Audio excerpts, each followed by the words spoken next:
4 French drivers at the French Grand Prix trying to win this on the final lap. The 3 wide again, Guillaume down the inside.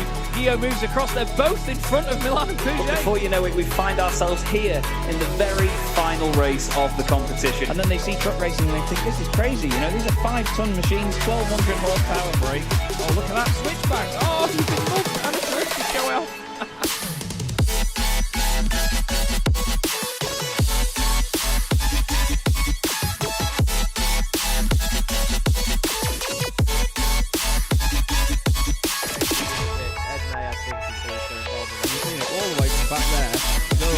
Gregory now, I love it. 18.5 minutes gone. Senna Lanson tries to go for the race lead.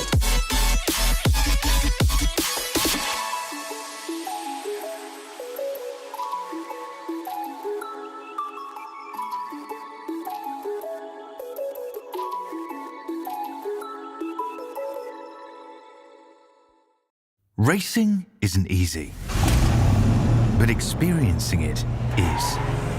iRacing puts you in the driver's seat with the industry's leading sim racing game. Drive on laser scan replicas of the greatest racing circuits from around the world. Go head to head against other drivers chosen by skill-based matchmaking to ensure competitive racing at every level. Compete across all your favorite series. In officially licensed cars engineered to deliver the most accurate driving experience possible.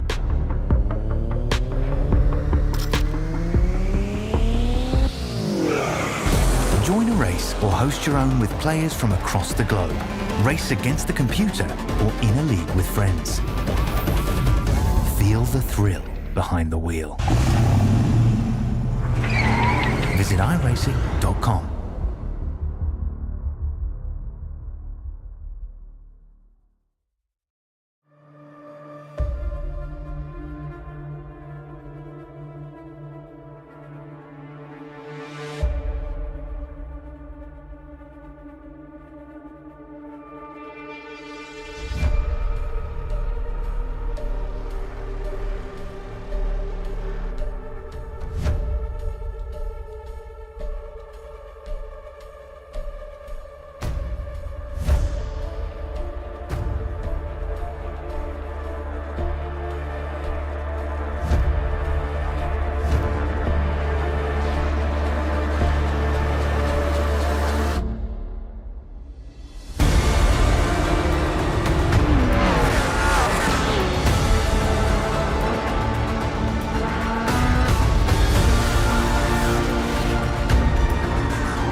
Good evening, everybody. Welcome to Chaz Draycott Media, and welcome to the latest round of, or the latest 2 rounds of the Sim Racing Magazine GT3 Winter Tour by Derbyshire Holiday Homes. We're here at Donington Park Racing Circuit in the centre of the UK and in the centre of everybody's minds as one of the best racing circuits in the world. Donington Park, very, very humbling for GT3 drivers and very unforgiving for anybody else. We're on the national circuit today, though, which has the final chicane going right to left rather than going left to right down towards the Grand Prix loop, and it's going to be a fantastic pair of half-hour races today.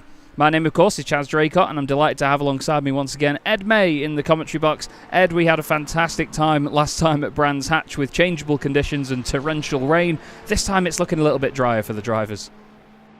Yeah, definitely. And it's also going to be good to be back seeing the cars live instead of doing an as-live broadcast. True. It does give us a little bit more to work with in terms of being able to go back, look at replays, because oftentimes these drivers have accidents and incidents where we're trying to chase up and down everything, and sometimes we miss a few things. So it's good to be able to have that, to be able to give you as much of the action as possible here tonight. I think for the rest of the season as well, touch wood, I think the broadcast should be just live from here on out. Correct me if I'm wrong, Chaz. Yes, yeah, they should be all live from here on out, like you say. These are the championship points coming into this race meeting then, and it would be Lewis Ward at the very top on 37 points, despite, as I very harshly said to him at the end of last week, he spent 90% on the 90% of the broadcast off the circuit.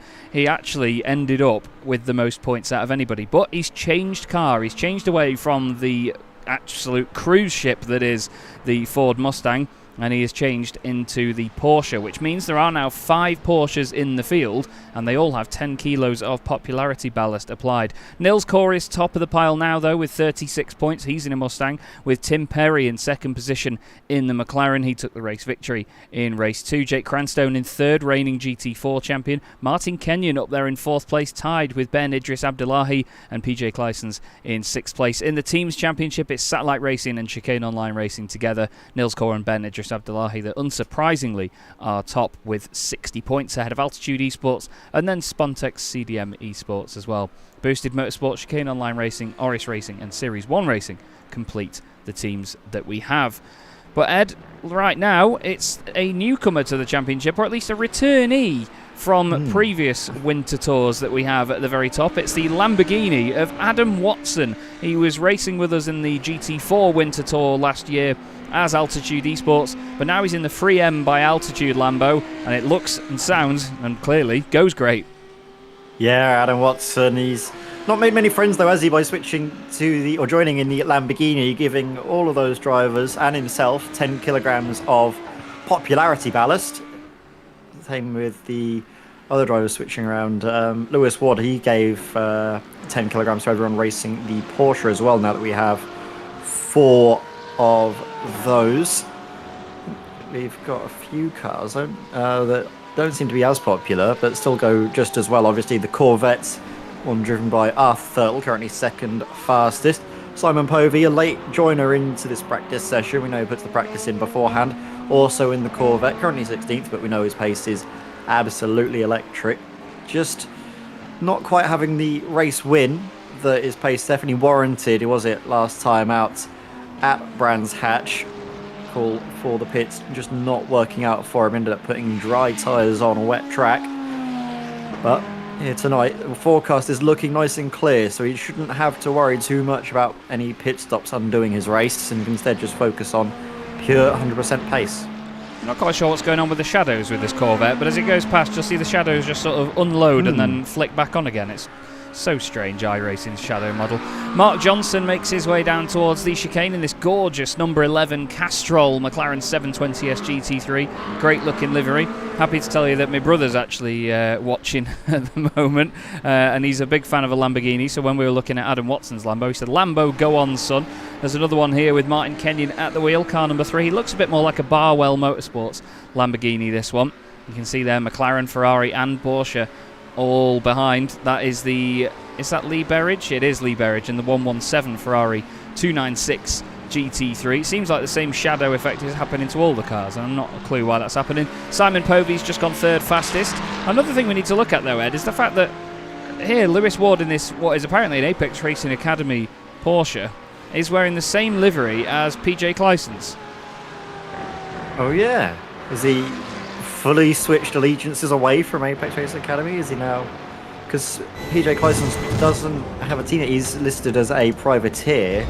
Yeah. So we may need to do a couple of tweaks to the teams. I don't know. I haven't been told about it. We'll have to inquire and ask Yeah. about it afterwards. Obviously, because we haven't been told, I don't think it would be fair to give them team points. No, they could sod off. Yeah, quite frankly. They didn't tell us, so they'll have to be. I guess Lewis Ward is still technically an Apex Racing Academy driver, so he will be scoring points alongside. I was going to say Dan McCauley, but Dan McCauley's. Now Dan McCauley is listed as a privateer as his own, but he's been either as Drop Rounds Anonymous or Make SRM Great Again, which was the livery he originally had. This is the Mercedes of Matt Hoyland. No other Mercedes out on circuit at the moment, but it is. The other two are Ben Idris Abdullahi and Jake Cranstone at the moment. We've got the Audi of Dennis Van Beelen joining the fray this time round. Good to see Dennis here. He's not scored any points so far this season. It's great to have the Audi. I love the noise of this thing. Listen to it. Goodness gracious me, it makes a hell of a racket, doesn't it? Fantastic sounding race car. A quick moment as well to say thanks to our championship sponsors. Obviously, Derbyshire Holiday Homes, the title sponsor of the SRM GT3 Winter Tour, and also Oris Analytics and Bespoke Shelters as well. Big thank you to you guys for supporting the series and sponsoring us with your beautiful support. Jake Cranstone back out on circuit now, Ed, in this glorified atom bomb that is the Mercedes. And what a racket this thing makes. You love this car, don't you?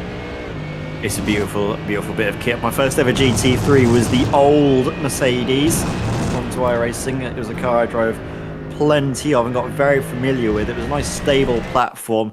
Couldn't really do much wrong with it, as there's someone having a moment just through turn 1. But the drivers are now getting ready for qualifying.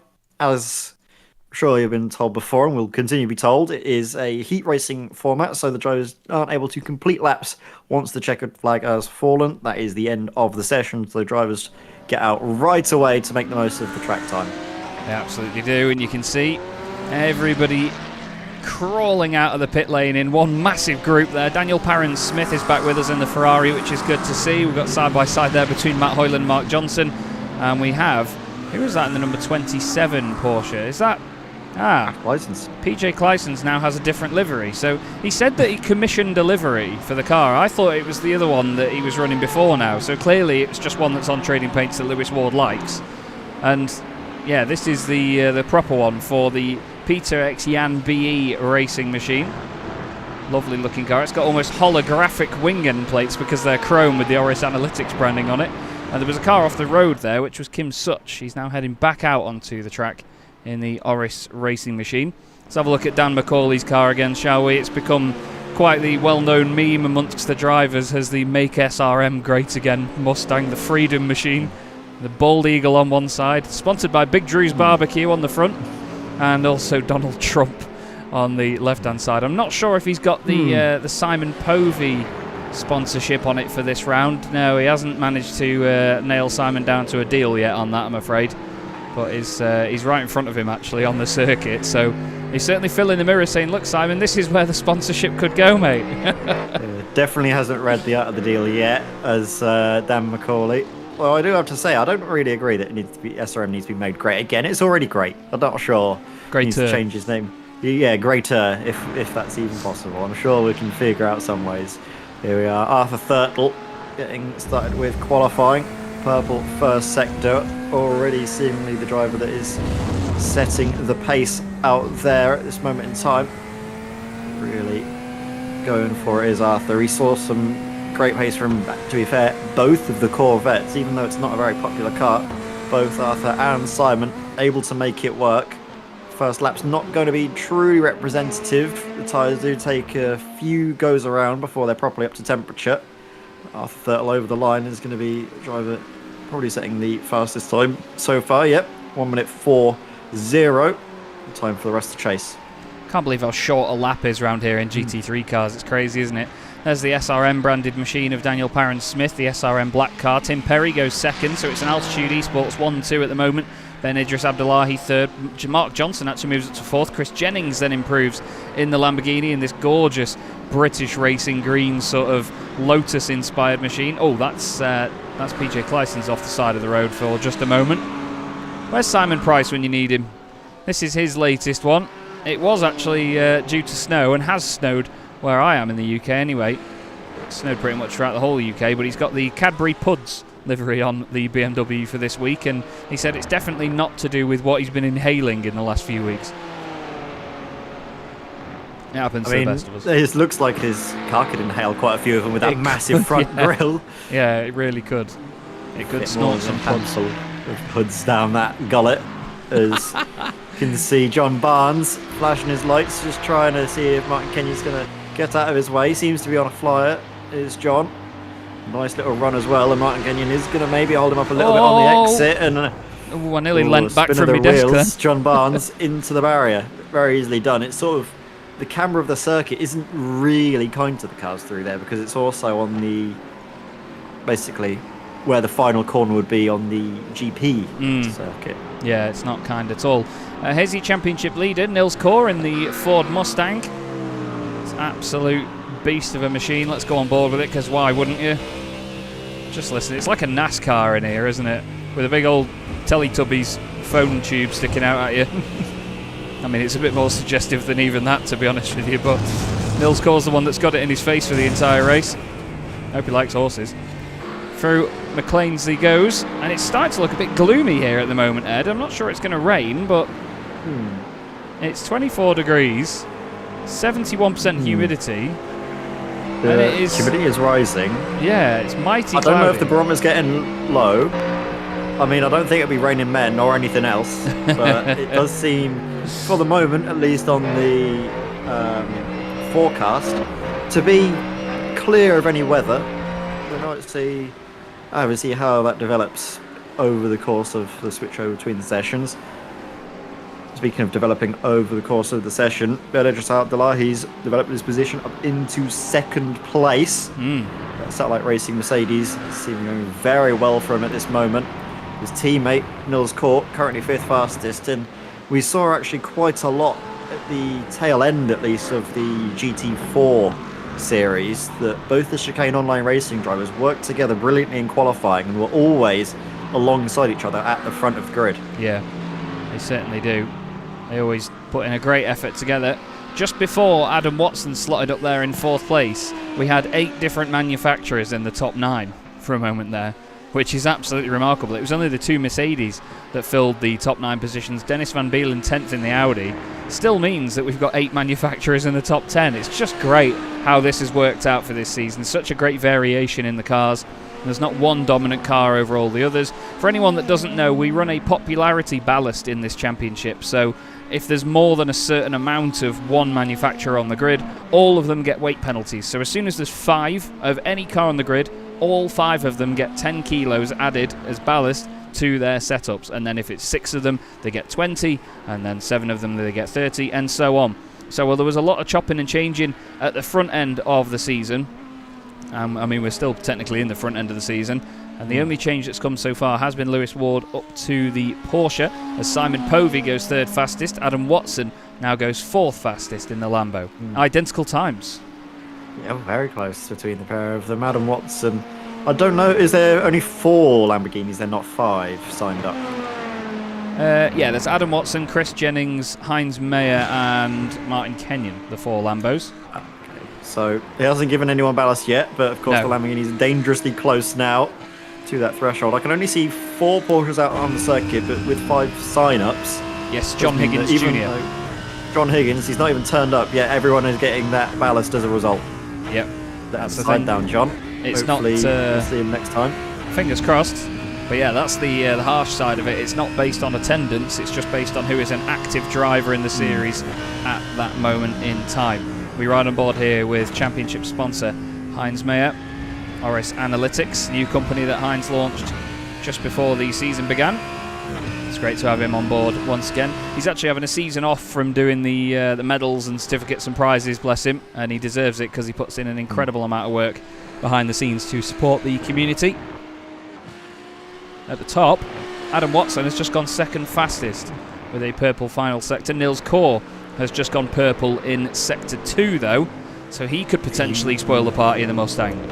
It was a little bit wide of the mark though, just going through, is it McLean's? McLean's. I think it's McLean's. I've always said McLean's because I was used to hearing it in a Australian accent when I grew up because of Charlie Cox.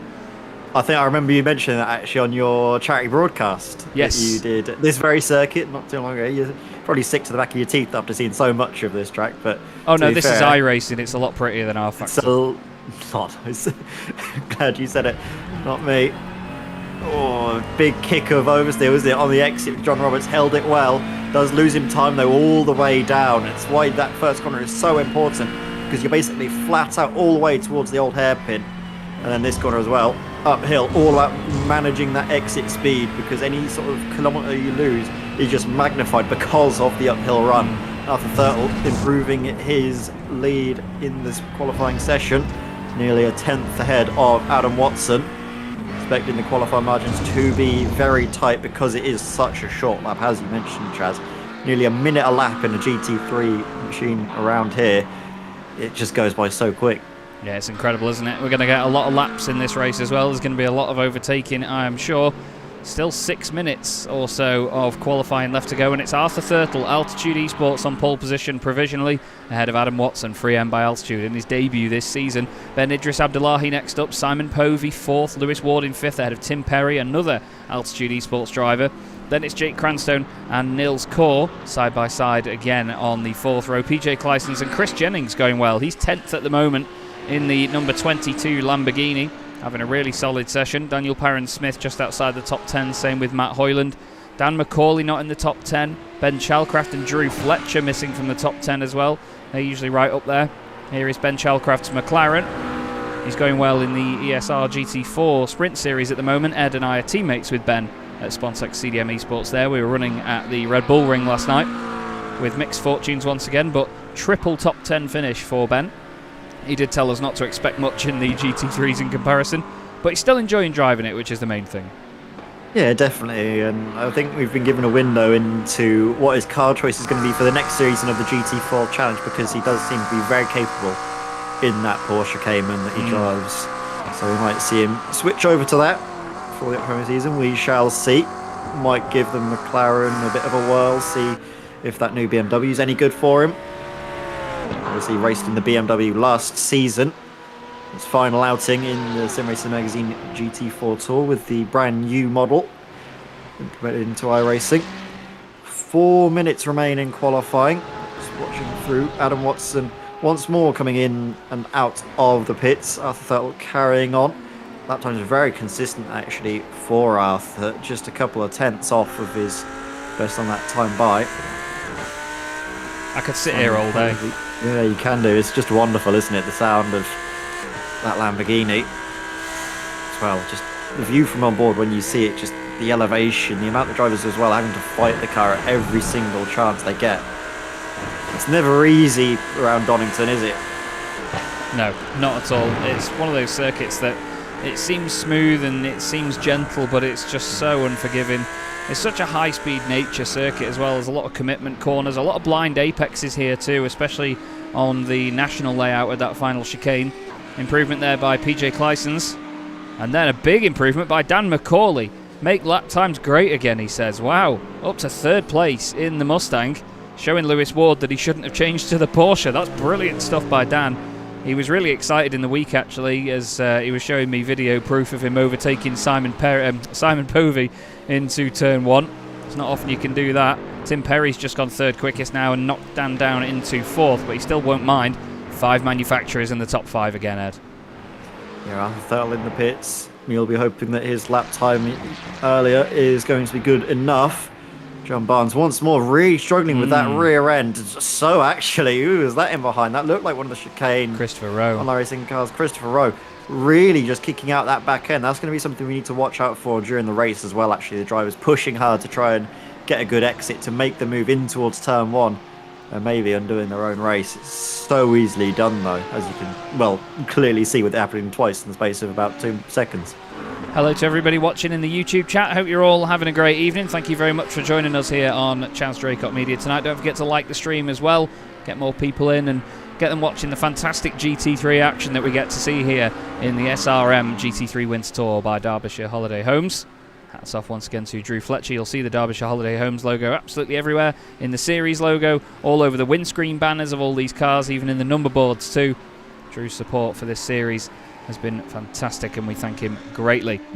We also have the Oris Analytics wing end plates on the cars as well that look absolutely resplendent, and we also have bespoke shelters on board too. Alex Johns, big thanks to him. Let's have a look at this car again, Ed, because it's possibly one of my favourite looking cars in the field. Mark Johnson's Legends Racing Castrol McLaren. Great looking race car that is. It's look beautiful. Ooh, a little bit wide of the mark there though, through the old hairpin. Going to invalidate his lap, and don't know if he'll get around in time for one more, so he might just be having to start 20th place. Potentially going to be the case as over the line Dan McCauley stays 4th fastest. Lewis Ward's going to get over the line in time to start another. He stays in 7th. Adam Watson, he's going to break the beam soon, and he's got a purple middle sector. This could be close for pole position. He won't be able to get any more chances, so this is it for Adam. What will it be as he gets to the line? Oh, passes pole position by 300ths of a second right at the end. Takes that pole position right from the grip of Arthur Thurtle, and, well, makes a real statement for his debut. Brilliant stuff that by Adam Watson. He's going to be over the moon with that, as we see a very last-minute pit lane entrance there by Lee Berridge. You won't need to enter the pits during these races because we've fixed the setups now. We don't have to worry about fuel these days. Daniel Parron-Smith across the line. He's the highest placed of the 3 Ferraris at the moment, and he gets even higher up there. 8th place for Daniel now. Well done to him. Dan McCauley, another Dan that's on the move, out the final corner with a personal best in the 2nd sector and the 3rd sector. Where does that put him? 3rd fastest, 65 thousandths of a second off pole position for Dan McCauley. Mighty, mighty close. Lewis Ward does not improve on his final lap, and it's not going to be enough for Kim Such to get to the line and complete that. So Adam Watson, on his debut in the championship, Ed, will take pole position. He's going to be gutted. There's no points for pole in this series. Yeah, he will be, but he's in the perfect place to score maximum points in the first race of the evening. We get 2 30-minute sprints for the drivers to enjoy with a top 10 reverse grid. Obviously, Adam top Watson. 15. Top 15, sorry, yes, top 15. There we go. So here we go then. This is the grid for race 1 of the evening, round 5 of the SRM GT3 Winter Tour by Derbyshire Holiday Homes. Adam Watson and Arthur Thurtle, both representing Altitude Esports, on the front row. Mark Fletcher will be very, very happy. Dan McCauley making 2nd row great again in 3rd place with Tim Perry alongside him, so 3 Altitude cars in the top 4. Ben Idris Abdullahi really going well in that Mercedes in 5th place. He's ahead of Simon Povey. Lewis Ward, 2-time SRM GT4 Challenge champion, starts 7th ahead of Daniel Parron-Smith. Good to have him back and setting some good pace. PJ Clysons will start in 9th. He won at Alton Park in the first scratched-off race of the season. And Jake Cranstone, the current SRM GT4 Challenge champion, is in 10th. Outgoing SRM GT4 Challenge champion Nils Kaur is 11th, with Chris Jennings alongside each other on the 6th row. Matt Hoyland and Dennis Van Beelen make up the 7th row of the grid. Then it's John Roberts and Lee Berridge, with both the boosted SimSport and boosted Motorsport cars on the grid together. Drew Fletcher will start from 17th, with Ben Chalcraft 18th. They'll both want to move forward from there. John Barnes will start 19th, with Mark Johnson completing the top 20. Following them is Martin Kenyon and Heinz Meyer on the 11th row. Then we have, speaking of row, Christopher Rowe in 23rd alongside Kim Such, and the graphics doing him dirty, it's Simon Price in 25th place in the BMW at the tail end of the order. So Ed, they're just about to get moving here. This is not a shot we would ever get from the real East Midlands Airport because of having the airport so close to the racing circuit. You'd never be able to get anything like this up there to film the track. Well, Adam Watson on his debut, showing us exactly how it's done in that Lamborghini. Great stuff. Yeah, he's having a great time of things already in the GT3. Obviously making, like we said, a big statement for his first time out there.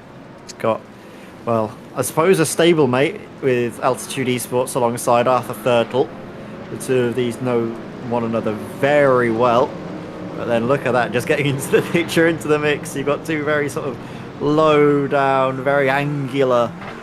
It's GT3 machinery. And then in behind, you've got that brick, haven't you, of a GT3, the Mustang of Dan McCauley. You absolutely have. Round the chicane they go then, onto the rolling start. And with this, round 5 of the SRM GT3 Winter Tour by Derbyshire Holiday Homes is underway. There was a little bit of impatience further back in the pack there, I feel. Daniel Parron-Smith has had an absolute barnstormer on the left-hand side, makes contact with Tim Perry, and now they're 3 wide in the middle of the pack. Simon Povey with Jake Cranstone on his outside there. They've got to be mighty careful on the exit. There's cars off further back, and it's 2 boosted cars. There was a hint of the fact that boosted were together on the grid, and oh, Matt Hoyland and Dennis Van Beelen both off the circuit. They're having big contact as they head down the Craners, but at the front it's still our race lead. Oh, hello, Daniel Parron-Smith is off. Well, he's always been quite the flamboyant driver to watch, as Daniel, and welcome back, son. Here we are, Daniel Parron-Smith finally rejoining the circuit after a bit of grass biting. I think that caught out PJ Clysons, who has dropped a few positions as well. But still, thankfully, plain sailing for most of the grid. Adam Watson, great start. I think saw Dan McCullum and Arthur Thurt scrapping it out, but they remain as they were from the beginning of the race. So it is Lamborghini from Corvette, from Mustang, nearly. Oh, there goes Daniel Parent-Smith. There was a few of them had that moment. Race leader Adam Watson had that. Then Dan McCauley had it.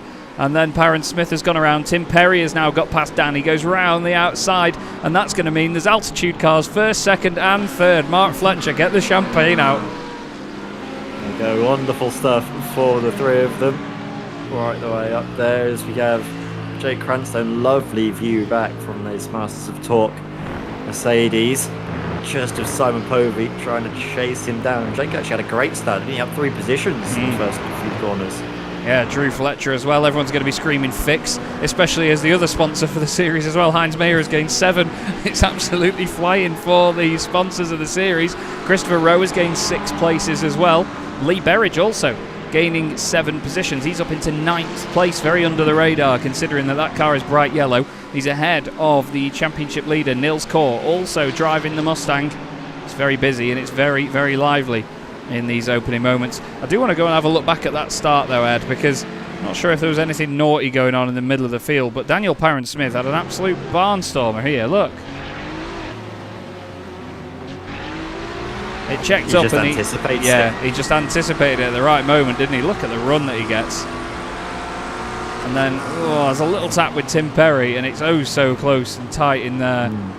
He has to go quite wide, and big snap there from Dan McCauley as well. Jake Cranstone was right in the thick of it as well. He was actually behind Simon, so he managed to get ahead somewhere on that first lap after turn 1.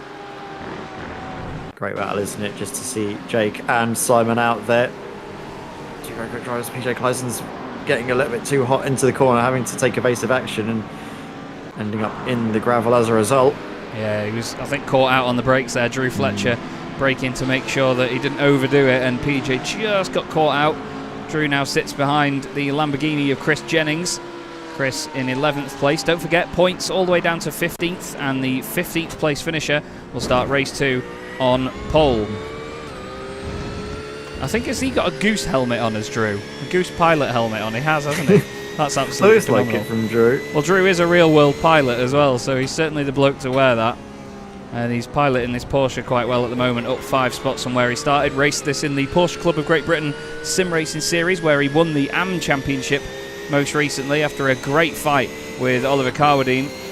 And you can see Nils Kaur, I don't want to say stuck behind Lee Berridge ahead, because I don't want that to sound disrespectful to Lee, but Nils is certainly losing time here behind this Ferrari, but Lee's well in his right to defend this. Been racing and watching Lee on the sim for over 10 years now. It's just incredible. He was one of the first drivers I ever raced against back in the BSR TC days in the Kia Optima. And it's great to see him still on my screen and still circulating in a championship that I now run. It's great how it all stays together. Matt Hoyland and Dennis Van Beelen had a bit of an off, didn't they, in the early stages of the race, Ed? I wonder if we can have a look back and see what happened there, because it seemed like quite the incident, didn't it? Yeah, we'll try and go back to it right at the start. But yeah, Matt Hoyland did have his own issue as well. Let's have a look, replay not showing for me. Right, he's on the start-finish straight then, right up behind Nils Kaur.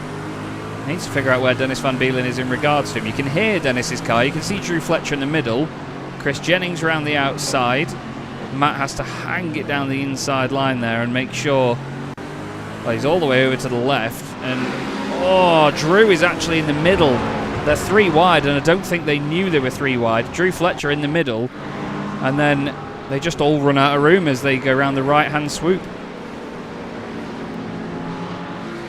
Just like one of those unfortunate things that happens when the field is so tightly bunched, isn't it, on the opening few laps of the race. This is Dan McCauley getting back ahead of Tim Perry. He's just got a great run, doesn't he, through turn 1. Nicely done. And now really tidy. Ben Idris Abdullahi in the mix as well. He wants to gain places. They've also got Lewis Ward sat behind them. Don't forget, Lewis Ward net was the championship leader after Brands Hatch, but this change to the Porsche cost him 20 championship points. So he is now on 17 instead of the 37 that he would have been on.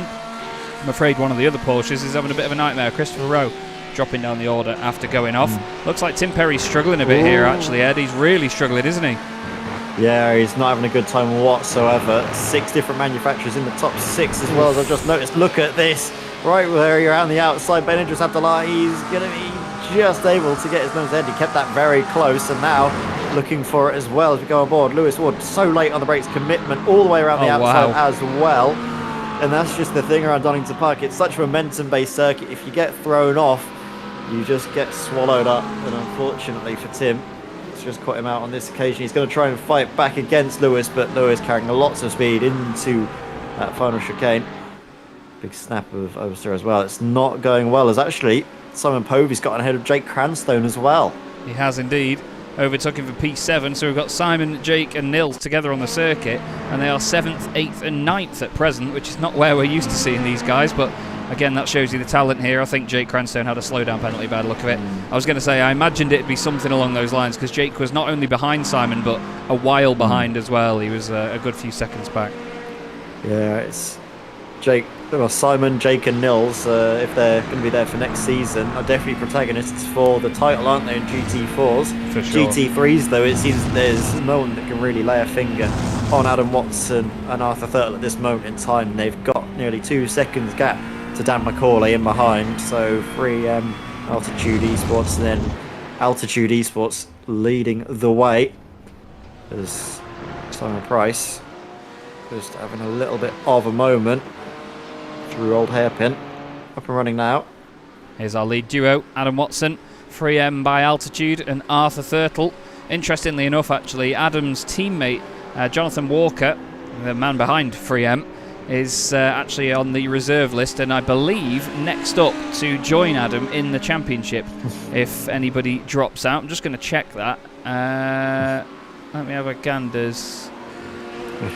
It'd be good if I look to the right championship. Yes, Jonathan Walker is next up, actually, so he's going to saunter his way into the championship. I'm sure there's a pun about it somewhere, but yeah, it's going well for Altitude. Dan's going to be thinking, not another one. He's already had to deal with, well, multiple of them here tonight, and he's going to have yet more of them coming his way if we have more drivers dropping out. Obviously, it's great to have a bit of in that thought, as we've just seen a big moment for Chris Jennings, keeping it on the track, but losing out to Drew Fletcher, and then Ben Chalcraft takes advantage as well as to save that. Drew Fletcher, after getting the move done, making a mistake. I think a little bit too much speed, and then that's just the oversteer kicking in. You know what we were saying before about the sponsors? Both making up places. Both of them are on the grass. You can't write this. Drew's just gone in, just a little bit too hot, and then the Porsche has not forgiven him at all. What has Hines done? Is it the same thing? Yeah. Honestly, you couldn't make it up. John Roberts with the avoidance. Fair play to him. And now, well, we have, as John Tusting has pointed out, Jonathan Walker has currently selected the Porsche for his car. So that would mean that all the Porsches get another 10 kilos added on if he joins the championship in that car. He does have the chance, when he's called up, to change his mind on what car that is. They do get the chance to do that if they're called up. They basically, in that moment, can choose a different car, but it's basically got to be quite a quick decision. So it can't be, can I get back to you the day before? They have to have their decision in 3 days before the race. Obviously, if allowed, if there's 2 days beforehand, then fair enough, they just choose it there and then. Still, at the moment, it's Adam Watson in the Lamborghini from Arthur Thurtle in the Chevrolet Corvette, and then Dan McCauley's Mustang, then Ben Idris Abdullahi's Mercedes, then a Porsche, then a McLaren. So 6 different manufacturers inside the top 6 positions.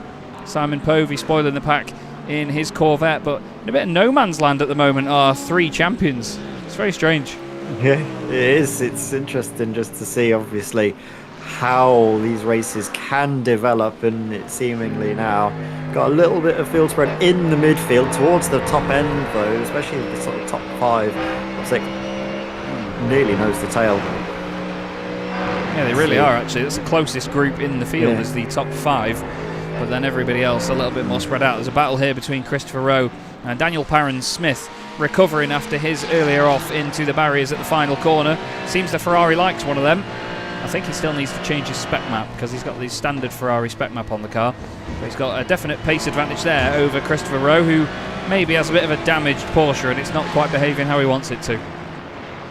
Yeah, it doesn't look the cleanest at the rear end, and the front's a bit battered and bruised as well, to say the least. Not a pretty sight.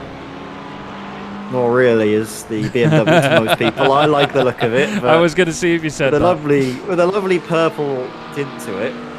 Oh yeah, purple as well. Underutilised on race cars. Very nice. Who doesn't? From Simon Price. Who doesn't love a Cadbury's Pud? Amazing, Exactly. Absolutely amazing. It's great to see Simon running this livery this evening. You're absolutely right, though. I think I'd love to work with a brand that had a purple logo to put that on the car. But I think the Cadbury's purple is it's sacred. You can't spoil it. You can't make a mess with it. And I think Simon has done a great job at maintaining its dignity, even on the BMW. I mean, we love Spontex. We'd never change the hedgehog for the world. Anyway, Nils Core does not at the have moment loyalty at all. No, we do love Spontex, and I'm very grateful for the fact that I still tag them in social media stuff, and they do like it and repost it every so often, despite the fact that probably whoever is doing the social media doesn't have a clue what the hell I'm doing. One person in marketing knows what I'm doing, and that's one person that I contacted a long time ago about the logos. Whoever does the socials just goes, yeah, alright, and then just shares it.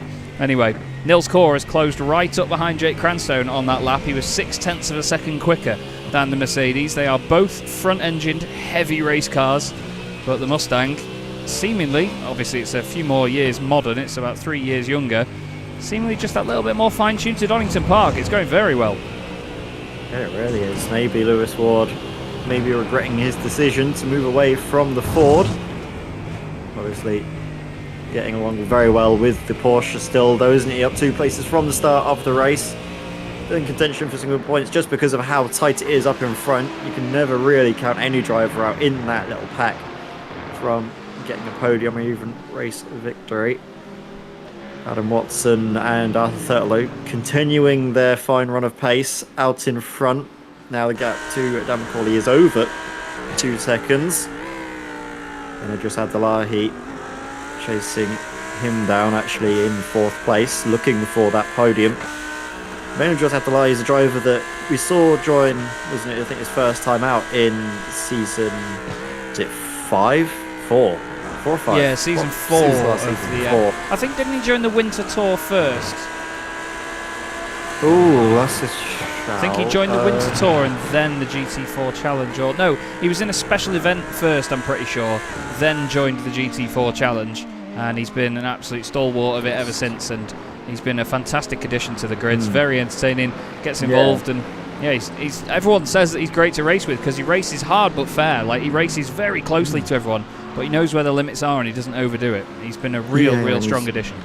His driver has also developed quite a lot as well. I think we really sort of stood up and took notice of him at the Nürburgring last season, where he was in some great battles with Matthias Tem, and it was a point where he really sort of noticed Idris Abdullahi fighting for podiums and thinking he could really go on and be a force if his trajectory continues. And I mean, he's able to match the likes of Dan McCauley. He's ahead of Lewis Ward, who is a champion in the GT4s.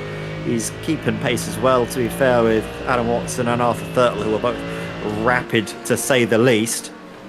So he can certainly go on and be a very impressive driver to keep an eye on, both the rest of this season, also future Sim Racing Magazine events. It's great to see Lewis Ward going well in this Porsche as well. He's taken to it like a duck to water. No Apex Racing Academy livery on the car, but he's still running a very pretty one that PJ Clyson's just so happened to be running for the earlier part of the season through Coppice. So great though to see 6 different manufacturers in the top 6. Honestly, I can't tell you how happy that makes me that the popularity ballast has worked in spreading out the manufacturers and different cars. We will be adding a, despite the fact that, you know, there's some cars have more in the field, we'll be doing a manufacturer's split in the points once we've got a few more on the board based on the averages of how many cars there are. So we will be looking at that just to see which manufacturer comes out on top, but obviously it's not manufacturer backed, it's not particularly anything that people are going to be aiming for. It's just a bit of fun just to see how it spreads out. But at the moment it's a Ford that leads the championship in the form of Nils Core, then Tim Perry in the McLaren and Jake Cranstone in the Mercedes, then Martin Kenyon's Lamborghini, and then it's another Mercedes, Ben Idris Abdullahi. So seemingly it's the big, heavy V8 front engine machines that are dominant so far. Yeah, they're going well, but obviously you've got those little mid-engine machines that you're currently leading the way. The Porsche, not the Porsche, sorry, the Lamborghini and the Corvette. Or, well, Lamborghini and the Ferrari dressed up like a Corvette, let's be honest. I was gonna say, if we class Simon or Arthur as one of the Ferraris, then we would have 7 different cars in the top 7. Yeah. We currently have 6 different manufacturers in the top 6.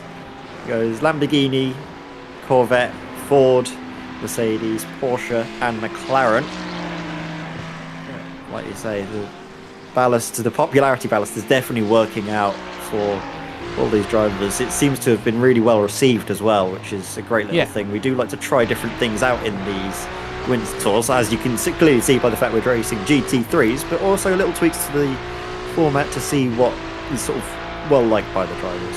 Yeah, for sure. You know, it's really spread it out quite nicely, and there has been a bit of banter about it as well. You know, the drivers hinting at, oh, I'm going to change car and I'm going to give all the Porsche drivers 10 kilos. Everyone laughing at the fact that, you know, Dan McCauley, sorry, not Dan McCauley, his teammate at least in the SRM GT4 challenge, Lewis Ward, has changed to the Porsche and given all the Porsche drivers 10 kilos to deal with, and how much they're all going to be so mad at him for it, and how much they're all going to be chasing him down. But right now, chasing down is what Ben Idris Abdullahi is doing, and Lewis Ward is actually doing a bit of chasing as well. He's right behind these two. It is Ford Mustang, Mercedes AMG and Porsche 911 all together. Ben Idris Abdullahi moves out to the left hand side, tries to swoop around the outside at Redgate, doesn't work for him. Now watch Lewis Ward here, surely he's going to get the run on these two if they continue to scrap. Ben Idris Abdullahi is not taking no for an answer there, is he, Ed? I think he was a little bit tentative in towards turn 1, Lewis Ward, actually. He didn't quite get as good a run as he was maybe hoping for.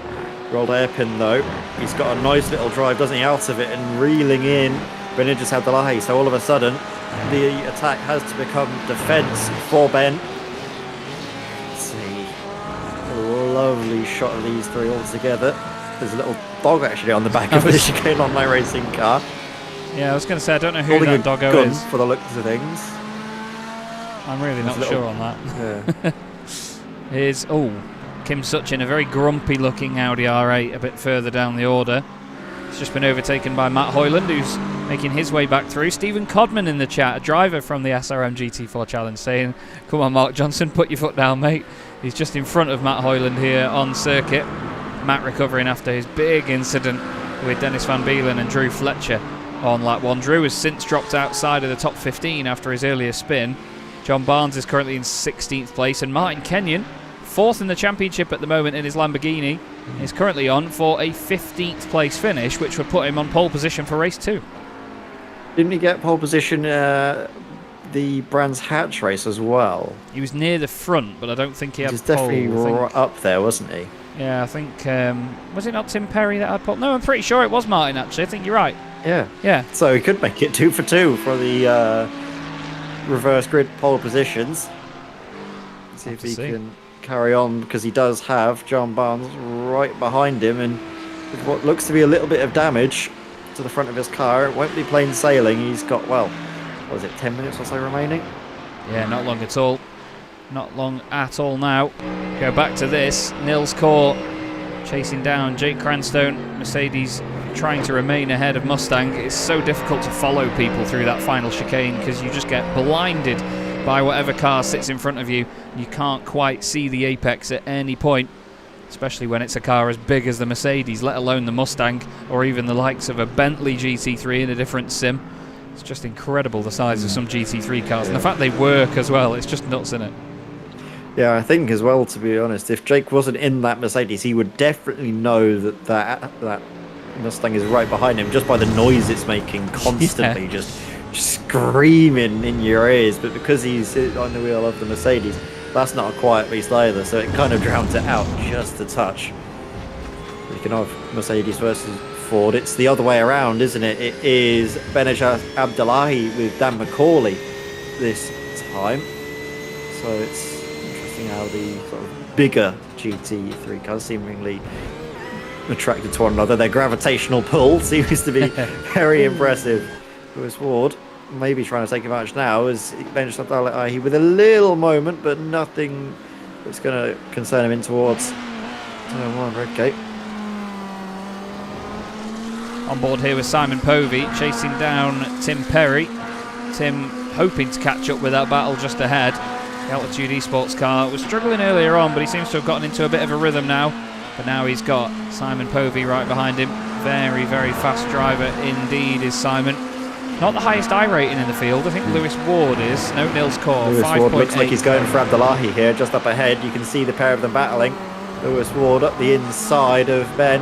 They make their way now up towards Coppice, but Lewis can see the position. Looked like it was side by side, though, all the way from the exit of the old hairpin. Yeah, very close battle in this inside the top 10. This is what we love to see. All different cars as well. Porsche, McLaren, Corvette and Mercedes. And even ahead of the Mercedes, you've got a Mustang as well. Look at the four of them glued to each other. Let's go on board with Simon Povey because he's going to have the best view of this. 8.5 minutes still left on the clock. This race is actually dragging a little bit, to be honest, Ed. I thought we'd be done by now, but these guys will be hoping that it's over soon because they might have a risk of gaining and losing places that they don't really want to mess with at this late stage. Simon really smooth through Redgate. Good evening to Andy Marston in the chat as well, the man behind SRM. Thank you for joining us, Andy. Great to see you. Well, this is great, isn't it, now, riding on board with Simon Povey, trying to make this car work. Just minimal inputs everywhere, isn't it, Ed? He's really not overdoing the car at all, is he? No, he isn't. He's just so soft and gentle as he's a little bit less, isn't he? Gentle. Right up the inside. A little bit of banging on the exit. He's going to hopefully have enough of an overlap, but no, ends up in seeing that position. But he's isolated Tim now. Tim was right up behind Lewis Ward, but now doesn't have as much slipstream to work with. So Povey plucking one from the pack and deciding that's the one he's going to try and go for the end of the race. Adam Watson continuing to lead from Arthur Thurtle. That gap is sort of close, but definitely steady at under half a second between the pair of them. You could argue they're What a sort race of it's working been. together, really, at this point, because they're away from everybody else, and they're both making these cars absolutely dance. 4.6 seconds ahead of Dan McCauley now. He had to do a little bit of defending, though, from Ben Idris Abdullahi, so that's going to have naturally slowed him down a little bit. Ben Idris Abdullahi just having a bit of a moment on the grass for a sec there. Jake Cranstone still ahead of Nils Core, too. He's holding on in front of the Mustang. PJ Clysons holds on in 10th place. And then is Lee Berridge, Ben Chalcraft, Chris Jennings, John Roberts and Martin Kenyon still holding on to that 15th spot in the Lamborghini ahead of John Barnes. And that, of course, will be reverse grid pole position for whoever finishes in 15th place. Drew Fletcher not too far out of the picture, but with just 6 minutes left to go, well, anything could still happen, actually. I was just about to say, it's going to be almost sealed with a gap like that, but you never really know, do you? Yeah, I mean, it's one of those things, Donington Park, you're just a moment away, aren't you, from the race being completely over. Well, there is a lot of runoff area because you're travelling at such high speeds at nearly every single corner. If you're having an accident, it's never a small one. No, never a small accident at Donington Park, although looks like Arthur Thurtle has just been off the road a little bit and lost a slight bit of time to Adam Watson. Adam's just gained a few more tenths. I think maybe he just ran wide at the old hairpin and lost a tiny bit. Battles further down, by the way. Kim Such and Dennis Van Beelen in the two Audi R8s. This is for 22nd and 23rd places. Dennis just, again, recovering after his incident on lap 1 earlier on in the race. Here's Jake Cranstone still in front of Nils Core. Nils isn't really launching a very aggressive attack. Oh, never mind. Down the inside goes Nils Core. And he takes 8th position. That's comedy, that is. Nils Core, his timing is impeccable. You couldn't make that up. Oh, Jake just loses the back end. What a slide and what a save. But it really didn't look like much happened there. It just looked like Nils got an incredible launch. Yeah, I mean, it nearly occurs to the commentator. If you got to praising Jake's defence, then it would have been... Yeah, then it would have been curtains. Right, curtains on him, but Jake... I mean, the only cost for that is a position. Will be... Well, the silver lining to that is it will be starting ahead of Nils Core for the second race if he's not able to overtake that Ford within the next 4.5 minutes and however long that final lap will be. Simon Povey, after his little attempt earlier, sort of sitting in behind him, just biding his time, hasn't really been able to take advantage of any mistakes or any sort of runs out of corners. The thing around this circuit specifically, the fact that we're not on the GP loop, is that it's more about just trying to take advantage of when the car in front of you makes a mistake. Could be seeing one here, actually. Great run by Simon down the start-finish straight. It's going very gloomy and grey and very British here at the moment. Can Simon hang it around the outside in the Corvette? No, can't quite get there. But does he have a cutback on him? No, not even there. Whoa, everything else all fails. Just lob it sideways. And Simon losing a bit more space, a bit more momentum. He'll be a bit frustrated with this because I think it feels like he's got the pace on Tim, or at least the consistency over Tim, because Tim's rapid. But he's just had a little wobble here and there. But I think Simon feels like he could get ahead of Lewis Ward, Ben Idris Abdullahi and the likes. Drew Fletcher is into the pit lane for what looks like a drive-through penalty. He's had a few spins and a bit of contact here and there, and it is quite harsh on penalties. You get 15 and then a drive-through here, as Drew seems to park it in the box, actually, so I'm not quite sure what has gone on there, unfortunately. Championship sponsor will not be pleased. I'll be waiting a message. Adam Watson, though, what a great addition to the grid he's been so far, Ed. We're yet to see him go through the field in race 2. We had a little bit of rubbing shoulders with him in the Winter Tour just over a year ago now. But it's been great to have him back, and he's been showing us just how great his pace is in this Lamborghini. On his debut, taking pole, and he's led all of the race so far. Yeah, I mean, we saw it in practice, didn't we? Just how geared up he was and ready to go. And it's just continued from then. Driver's really eager to make a name for himself. And with it being so early on in the season, who's to say that he couldn't go on and get a really, really great result? Because obviously this is going to be the sort of third and fourth point scoring races of the season tonight. Yeah, definitely.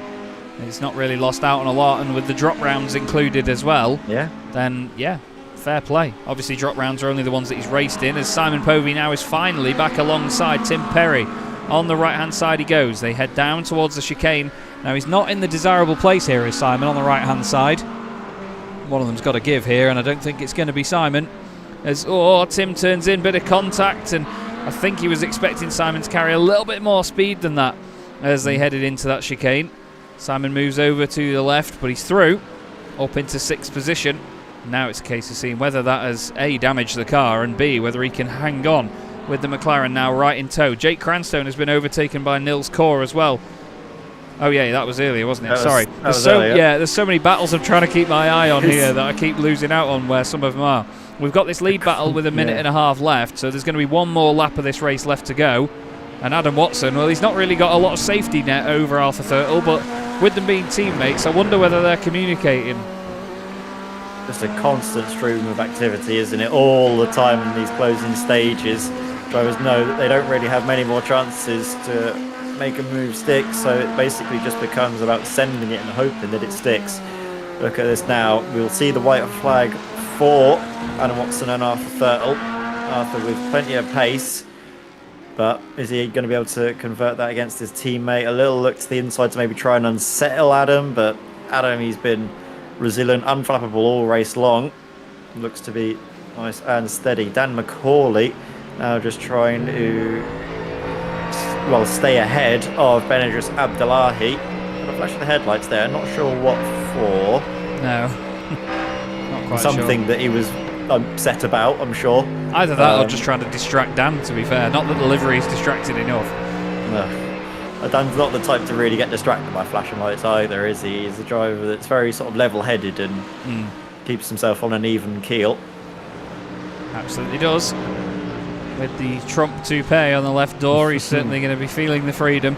But Adam Watson, I don't think much is going to change this race order right now, and Adam has been absolutely brilliant. Really solid stuff in practice, really solid stuff in qualifying, and a really solid race with his stablemate behind him. Adam Watson, on his debut, wins round 5 of the SRM GT3 Winter Tour by Derbyshire Holiday Homes. Arthur Thurtle takes a great second place, and Dan McCauley will be over the moon with an overall podium in the Ford Mustang ahead of Ben Idris Abdullahi, Lewis Ward, then Simon Povey, and Tim Perry. Nils Kaur is just going to finish ahead of Jake Cranstone in 8th and 9th places, with PJ Clysons finishing in 10th position. Then we have Lee Berridge and Ben Chalcraft has gained 6 places to finish where he is.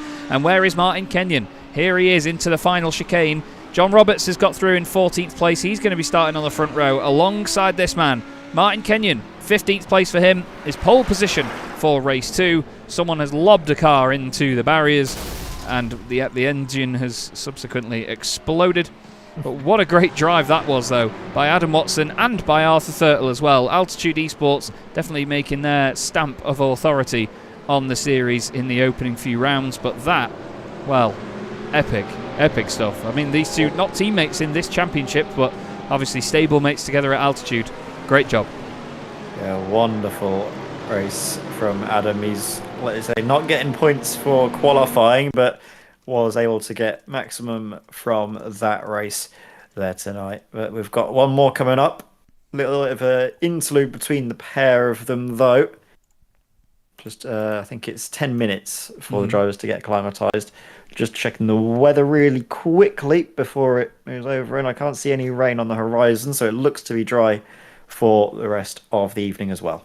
Absolutely. So what we're going to do here on Chaz Draycott Media is just going to have a quick advert break, and we'll be back with you in a few moments' time, and we'll give you the results of race 1 and head into race number 2, round 6 of the SRM GT3 Winter Tour by Derbyshire Holiday Homes. See you in a sec.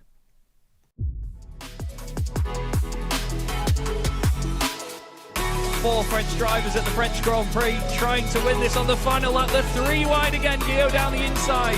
Guillaume moves across. They're both in front of Milan and Pouget. Before you know it, we find ourselves here in the very final race of the competition. And then they see truck racing and they think, this is crazy. You know, these are 5-ton machines, 1,200 horsepower brake. Oh, look at that switchback. Oh, you can look and a terrific show out.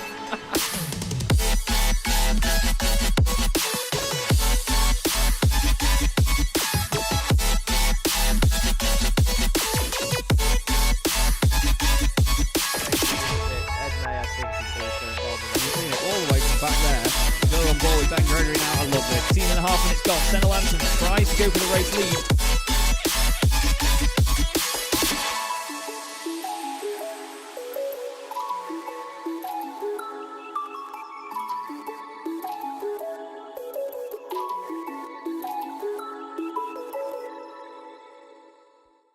Racing isn't easy, but experiencing it is. iRacing puts you in the driver's seat with the industry's leading sim racing game. Drive on laser scan replicas of the greatest racing circuits from around the world. Go head to head against other drivers chosen by skill-based matchmaking to ensure competitive racing at every level. Compete across all your favorite series. In officially licensed cars, engineered to deliver the most accurate driving experience possible.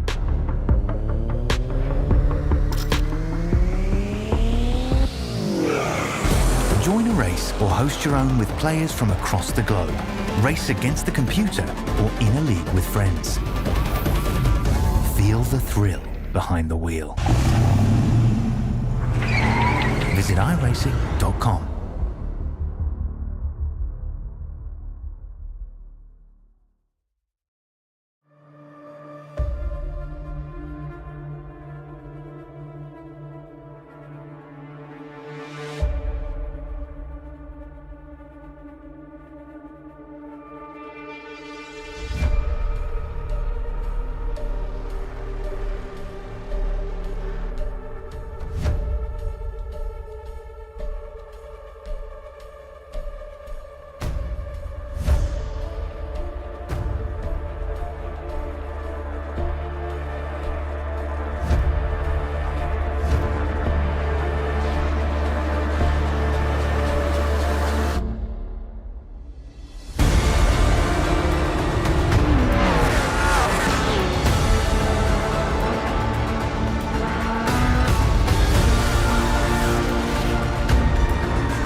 Welcome back, everybody. Chaz, Draycott and Ed May here for the Sim Racing Magazine GT3 Winter Tour by Derbyshire Holiday Homes here at Donington Park for rounds 5 and 6 of the championship. And after a very busy, loud and not very chaotic, really, race, Ed, we've actually got a bit of quiet downtime now as the cars are all sat in the pit lane ahead of this warm-up session. Nobody really putting any laps in because they got enough in then.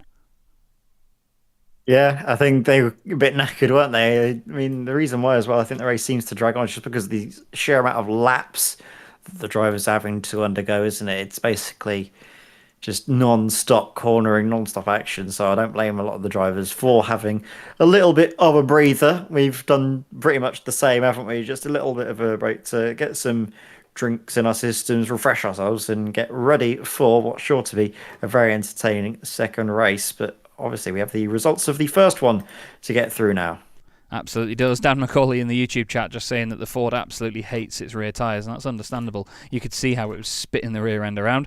Adam Watson takes the victory then in his debut from the championship. Very well done to Adam. Arthur Thurtle finishes in second place, his stablemate in there with him as well. Dan McCauley grabs a podium despite rear tyres being a pain. Ben Idris Abdullahi and Lewis Ward complete the top 5. Then it was Simon Povey ahead of Tim Perry after their great battle. Nils Core and Jake Cranstone had a good one as well. PJ Clysons completes the top 10 ahead of Lee Berridge in the Ferrari, then Ben Shellcraft's McLaren. Chris Jennings gets the Lamborghini into 13th place ahead of John Roberts, and then Martin Kenyon finishing in 15th place will start from pole position for race 2. John Barnes will start from 16th with Heinz Mayer 17th. Daniel Parron-Smith recovered to 18th place in the end ahead of Matt Hoyland and Dennis Van Beelen, who were both in dramas at the start. Mark Johnson was classified 21st, with Kim Such 22nd, and then Christopher Rowe and Simon Price joining him a lap down. Drew Fletcher was out of the race with 4 laps remaining. Interesting to see that Drew was out of that one there, Ed. I wasn't quite sure what was going on there because we thought it was a drive-through penalty, but in the end it seemed like he pulled over into the pits and didn't really do a lot. Yeah, I'm not sure if something outside of the sim maybe took his attention. Hopefully all is well and we'll see Drew out for the second race, but it was a little bit disappointing just to see him unfortunately not be able to continue on. We have action out on circuit. Lee Berridge is the first driver out there. It's a pace just to see what it's like out there, I guess. Evaluate the situation, see if there is any threat of weather. It's definitely darker, isn't it? But I don't imagine that bringing any sort of changeable condition along to it. Just seeing, it's currently in the sim, 5:26, and around about 6:15 it'll get a 14% chance of rain. So I think it's safe to say we're probably not going to see any weather affecting that second race. Which does mean, of course, that those drivers will be starting towards the sort of mid-pack will have a lot of work to do to make up positions. Obviously Arthur Thurtle onto that second place. Adam Watson ahead of him in first. Going to be trying to see what they can do from 14th and 15th on the grid. Good to actually get an evaluation as well, isn't it, on the sort of racecraft. We know obviously Adam Watson's got plenty of pace, but to see how he goes in the GT3 mid-pack with so many sort of cars just battling around him. Yeah, it'll be good to see because we know that Adam's not scared of sending it down the inside. He's one of those drivers that makes manoeuvres. You know, he's not scared of hanging back. And sorry, not scared of hanging back. He's never. What's it? I can never get the phrase right. No, not backwards and going forwards, is he? Is Adam Watson, and we've had a few drivers like that in the last few GT4 Winter Tours, or sorry, GT4 Challenges, and in the Winter Tour last season.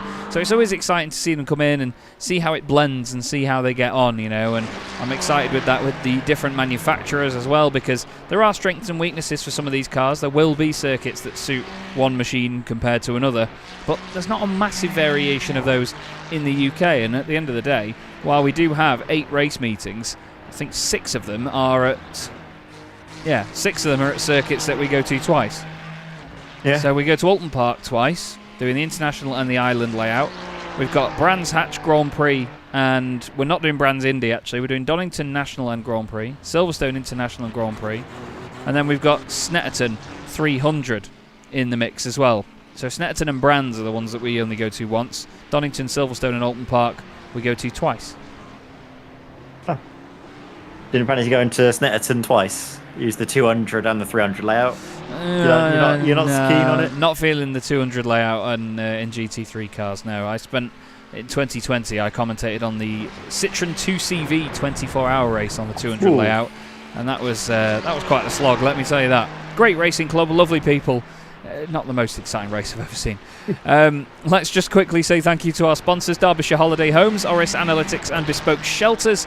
Very, very appreciative of your support, as always, guys, and hope you're enjoying the show if you're watching this back or whether you're watching it live. Hopefully you're not watching it live because 2 of you are in the race. Adam Watson, though, now gets to show off the gorgeous metallic blue of that Lamborghini in the sunshine here at Donington Park. The weather really is British, isn't it, at the moment, Ed? It's sunshine in 1 minute and then grey clouds the next. We really don't know what it's going to do, because let's not forget, in this warm-up session, it then regenerates the weather when it comes into race 2. That's the problem the drivers are dealing with, by the way. I'll just quickly go over that. Is that at Brands Hatch, the main issue that people had was not that it suddenly rained for race 2, because there could be, simulated hours between the races. It was more that the line was rubbered in so much where it would have been washed away effectively. So the circuit was rubbered in and wet, and it was horrible, absolutely horrible, like an ice rink. So let's just wait, see it tick over, and see what the weather does. Is it going to leather it down? I really kind of hope not. Really kind of as well. Good English, Chaz. You can see it rubbering in, and it's just grey. It's just grey. So we'll be fine. We'll be absolutely fine. So, let's have a look at the grid then, shall we? It's Martin Kenyon on pole position, and John Roberts alongside him in the McLaren. 2 fans of very spiky black and green liveries. Chris Jennings next up with Ben Chalcraft, both funnily enough in green and yellow liveries. Lee Berridge and PJ Clysons. I can't find anything in common there on row 3. Jake Cranstone and Niels Kaur. I can find something in common there. They've both won the SRM GT4 Challenge. Tim Perry will start in 9th place ahead of Simon Povey. He's going to be fuming to have to get past that McLaren again. Lewis Ward will start 11th with Ben Idris Abdullahi in 12th. Following on is Dan McCauley in 13th, Arthur Thurtle 14th, and then Adam Watson, race 1 winner, starting from 15th on the grid. He has John Barnes alongside him on that 8th row, with Heinz Mayer and Daniel Parron-Smith making up row 9. Matt Hoyland and Dennis Van Beelen will make up row 10, ahead of Mark Johnson and Kim Such. Christopher Rowe will start 23rd with Simon Price alongside him, and starting from the very back of the pack will be Drew Fletcher in the Series 1 Racing Porsche. So a few drivers here, Ed, with quite a bit to do. Adam Watson, of course, one of them in the Lamborghini, starting from 15th. But the thing is, in a series like this, when you have reverse grid races, it's about survival, isn't it? And making sure that you, well, basically you have to make the most of the format. You have to play the game and play it safe in these second races, because that's where you can easily lose points. Here we are. We're back. Seemingly the internet has thrown itself for a massive wobbly, but we drew up just in time for the start of the second race. Oh, that was scary stuff on my end, but thankfully all's well that ends well, and Martin Kenyon's going to hope that his race will end just as well as it starts from pole position in this second race of the evening. Not sure where John Roberts thinks he's going, but they're really being held up here. They have been told to go on green, and they all fan out, nearly 5 wide in the middle there, and there was a bit of movement one way, then the other. Whoa! That was Lee Berridge all the way over to the right-hand side there. Not quite sure where he thought he was going. As Chris Jennings has gone wide, and Niels Kaur, championship leader coming here to Donington Park, has gone with him. Chris Jennings went straight on at the first corner. Not sure if he had contact from somebody else that caused that, as Jake Cranstone gets squeezed by John Roberts down to the old hairpin. Ben Chalcraft now trying to go around there as well. It's side by side with PJ Clysons and Lee Berridge in the mix also. Wow, it's nip and tuck as they head up the hill. Very, very close stuff. And look at Adam Watson, 5 places gained from him already. We look here at Dan McCauley. He's got Ben Idris Abdullahi just ahead.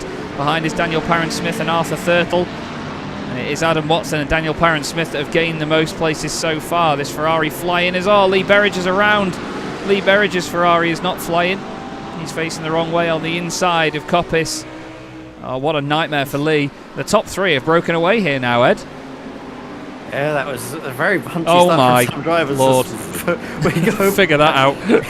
towards the chicane, and then, oh yeah, Tim, try and make sense of this. Someone into the pits. That's Tim Perry for Altitude Esports. Yeah, the McLaren. What has gone there for Tim? Did he get some sort of start infringement penalty? What has seen him into the pit so early?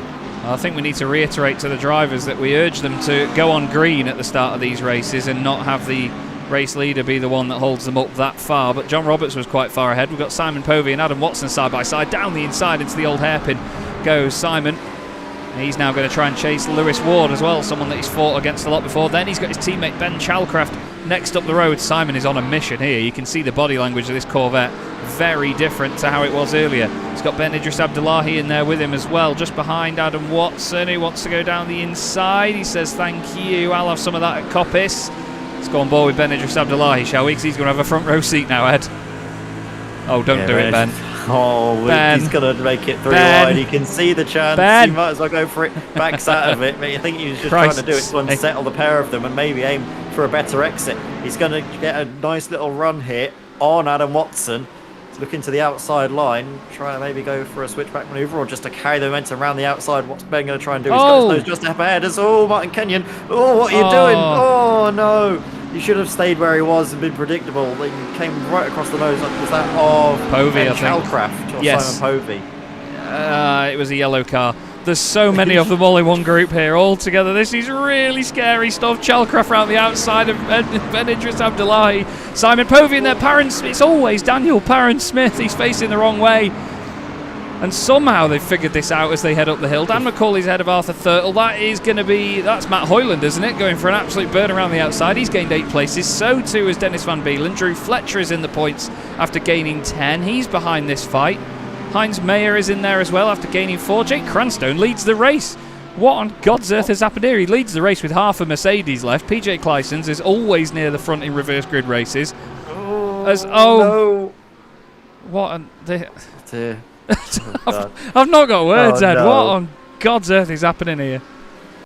I think we're going to be looking at replays from these first few laps for, well, the next 30 minutes because there was the incident and that was where he lost his rear bumper. I don't know what Martin was thinking with the rejoin. Oh, yeah, he's got Cloud and that's his race over because of the suspension damage. So, that's hard to call, but that is, this is a little easier. And it was Ben Chalcraft who he came across the front of. Well, unbelievable. Mark Fletcher saying, oh my God, did Watson back out? Yes, it seems so. He's a changed man, Mark. And you must be very happy with that because it's your team that's written all over that car. Matt Hoyland, Ben Chalcraft side by side. McLaren and Mercedes, 2 brands that used to work together a lot more closely than they do these days. Round the outside goes the 720S. Down the inside goes the AMG. Matt Hoyland makes it work just behind Mark Johnson, side by side with Drew Fletcher. McLaren and Porsche have never really worked together that well, but let's see how these 2 cars get on in towards the chicane. On the 4th lap of the race already, nearly contact. Wow, Drew was decisive there. Comes across to the apex, says thank you, I'll have that. John Roberts has been into the pits and PJ Clysons is now leading the race by nearly 4 seconds. But look who's second. It's 4 seconds to Adam Watson. And we know his pace. He's going to be right up there within maybe the next 10-15 minutes, and PJ's going to have to defend, well, for a long time, that's for certain. Lewis Ward, actually, he's having a great second race as well, up into 3rd place. Lewis is trying to basically be consistent. That's how you win championships. And coming into this, he was going to come into this, as the championship leader before he switched manufacturer. See, obviously, that call is working brilliantly for him. Oh, this was further back in the order that we didn't catch. John Barnes and Nils Kaur coming to blows. That was a big one. That was a big one, that was. I'm going to try and catch that again here, because Nils Kaur had been off the road. There was barely an overlap. And then Nils, way off the road. I think John expected the overlap to be gone by that point, and it just wasn't, unfortunately. But Adam Watson, 2nd place, Lewis Ward 3rd, then Ben Idris Abdullahi, then Simon Povey, Dan McCauley, Arthur Thurtle, Matt Hoyland up 11 places into 8th, Drew Fletcher up 13 places into 12th. Drew started last on the grid in 25th, and now he's up into 12th. Hats off to him. And he's got Mark Johnson right behind him. Nils Kaur has got Daniel Parron-Smith for company as well. Nils has never enjoyed a reverse grid race, has he, Ed? There's a bit of a theme to it as, Simon Povey off the road. What's happened to Steinman? Doesn't seem like it's all going to plan. He gets spooked maybe by the big... Good save. The rear end just breaks away from him. It's great to hold on, but Just a little moment going in towards McLean's. There's Van Beelen. Going up the inside in towards that final chicane. Very decisive on the brakes. I think a little bit of cooperation from the triple two. Speeding on by Drew Fletcher. He's not hanging around for no one, is he? He's going right for it after a disappointment earlier on. Up 14 places now.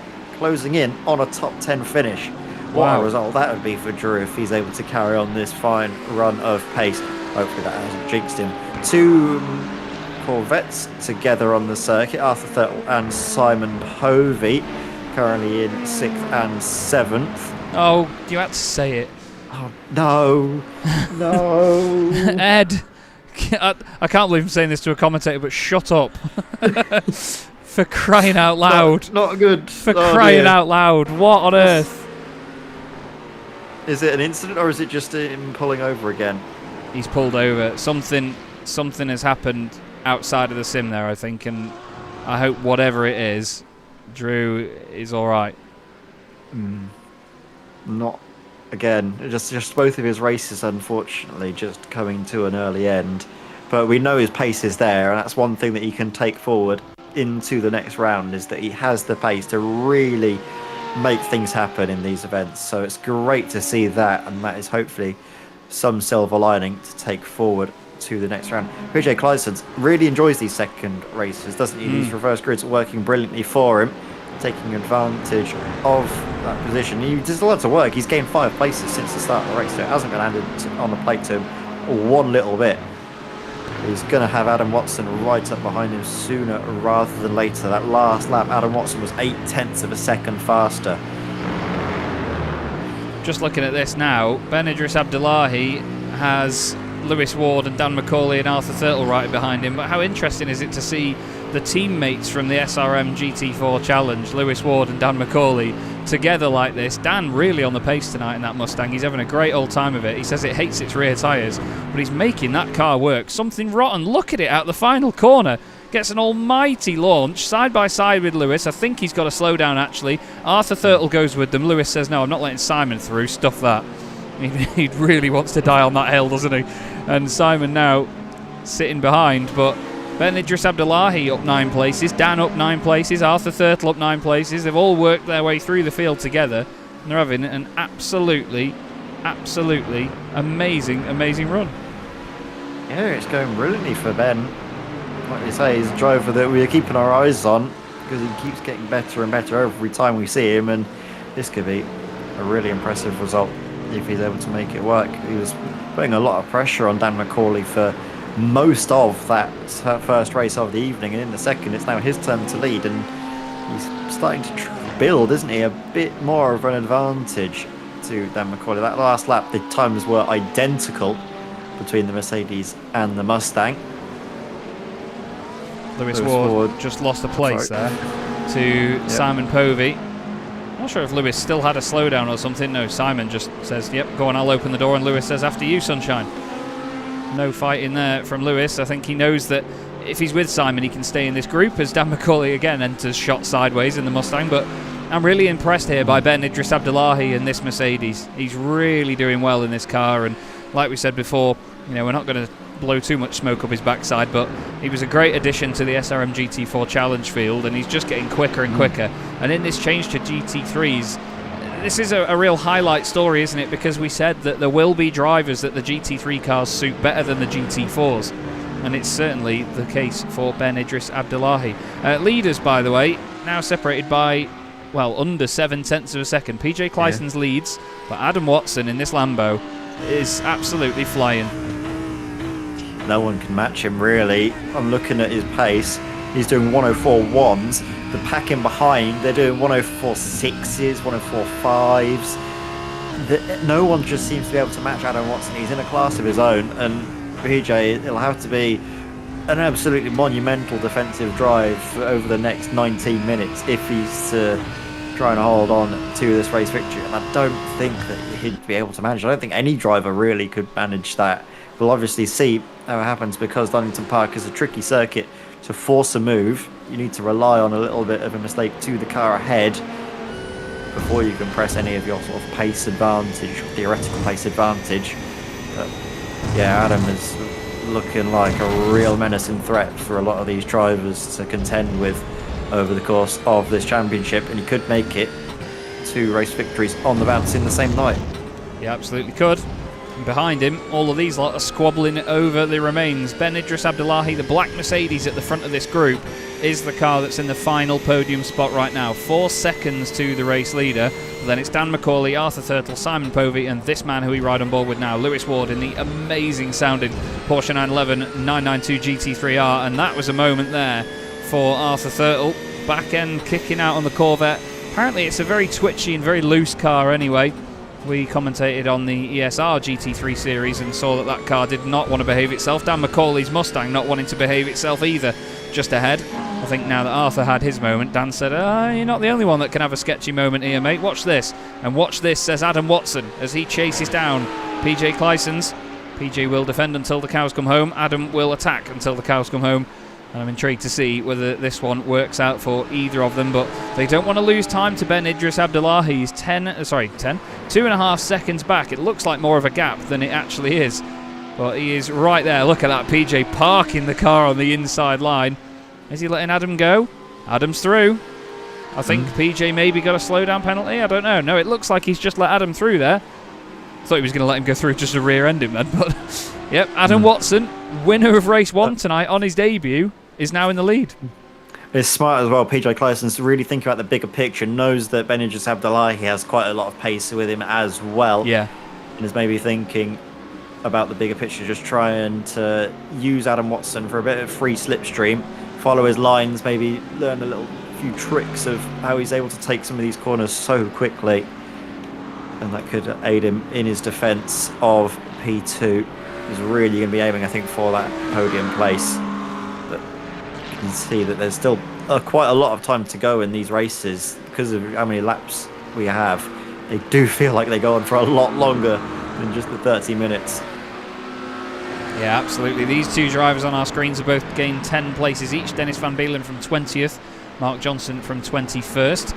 The only driver that's gained more than them is our race leader Adam Watson, and this man, Matt Hoyland, who had possibly one of the most heartbreaking starts to his campaign at Alton Park, where he led 90% of the race, then had to come in because of the fuel miscalculations that we'd made. Wasn't even his own fault. He's up into 8th now after starting 19th on the grid outside of the points, and he's in a bit of no man's land. 2.5 seconds to Lewis Ward and the gang ahead of him, 4.6 seconds back to Ben Chalcraft. But right now, Dan McCauley still holding on ahead of Arthur Thurtle, Simon Povey and Lewis Ward, and that is a hell of a trio to stay in front of. Dan's definitely been at the sharp end in the SRM GT4 Challenge and the likes in the previous seasons, but I think if you looked at it on paper, Dan would maybe put himself just below these guys, and right now in this race meeting anyway, he's ahead of them, and he had the pace on them in race 1. It's really showing what he's got in his locker. That Porsche, like we said, working brilliantly for Lewis Ward, taken like it to a duck to walk, which is a lovely phrase that you've used, Chaz, and can't think of any more apt description for it. He's really looking at home. Just giving a quick check to the weather, as it does look a little bit gloomy out there. Yeah, you said water. Yeah, you said water, and I saw gloom in the background over East Midlands, and I thought, heck, we've only just hit the halfway point of this race as well. These are the longest half-hour races I've ever seen. But they're great, don't get me wrong, I don't mean that in a negative way. It's brilliant, but it's just with so many laps being around this place, because it's such a short circuit, it just feels like they really are extended half hours. Yeah, I mean, we're definitely not complaining. Give us this action for 1 hour, 2 hours, or as many hours you want. We'll be here every day of the week, because this is some absolutely brilliant racing that we're treated to. We always are, really, with the Sim Racing Magazine drivers. They never seem to disappoint. No matter what sort of cars we give them, tracks we give them, any sort of combination of format we give them, it's always a great time, and hopefully that continues on for the remainder of the season.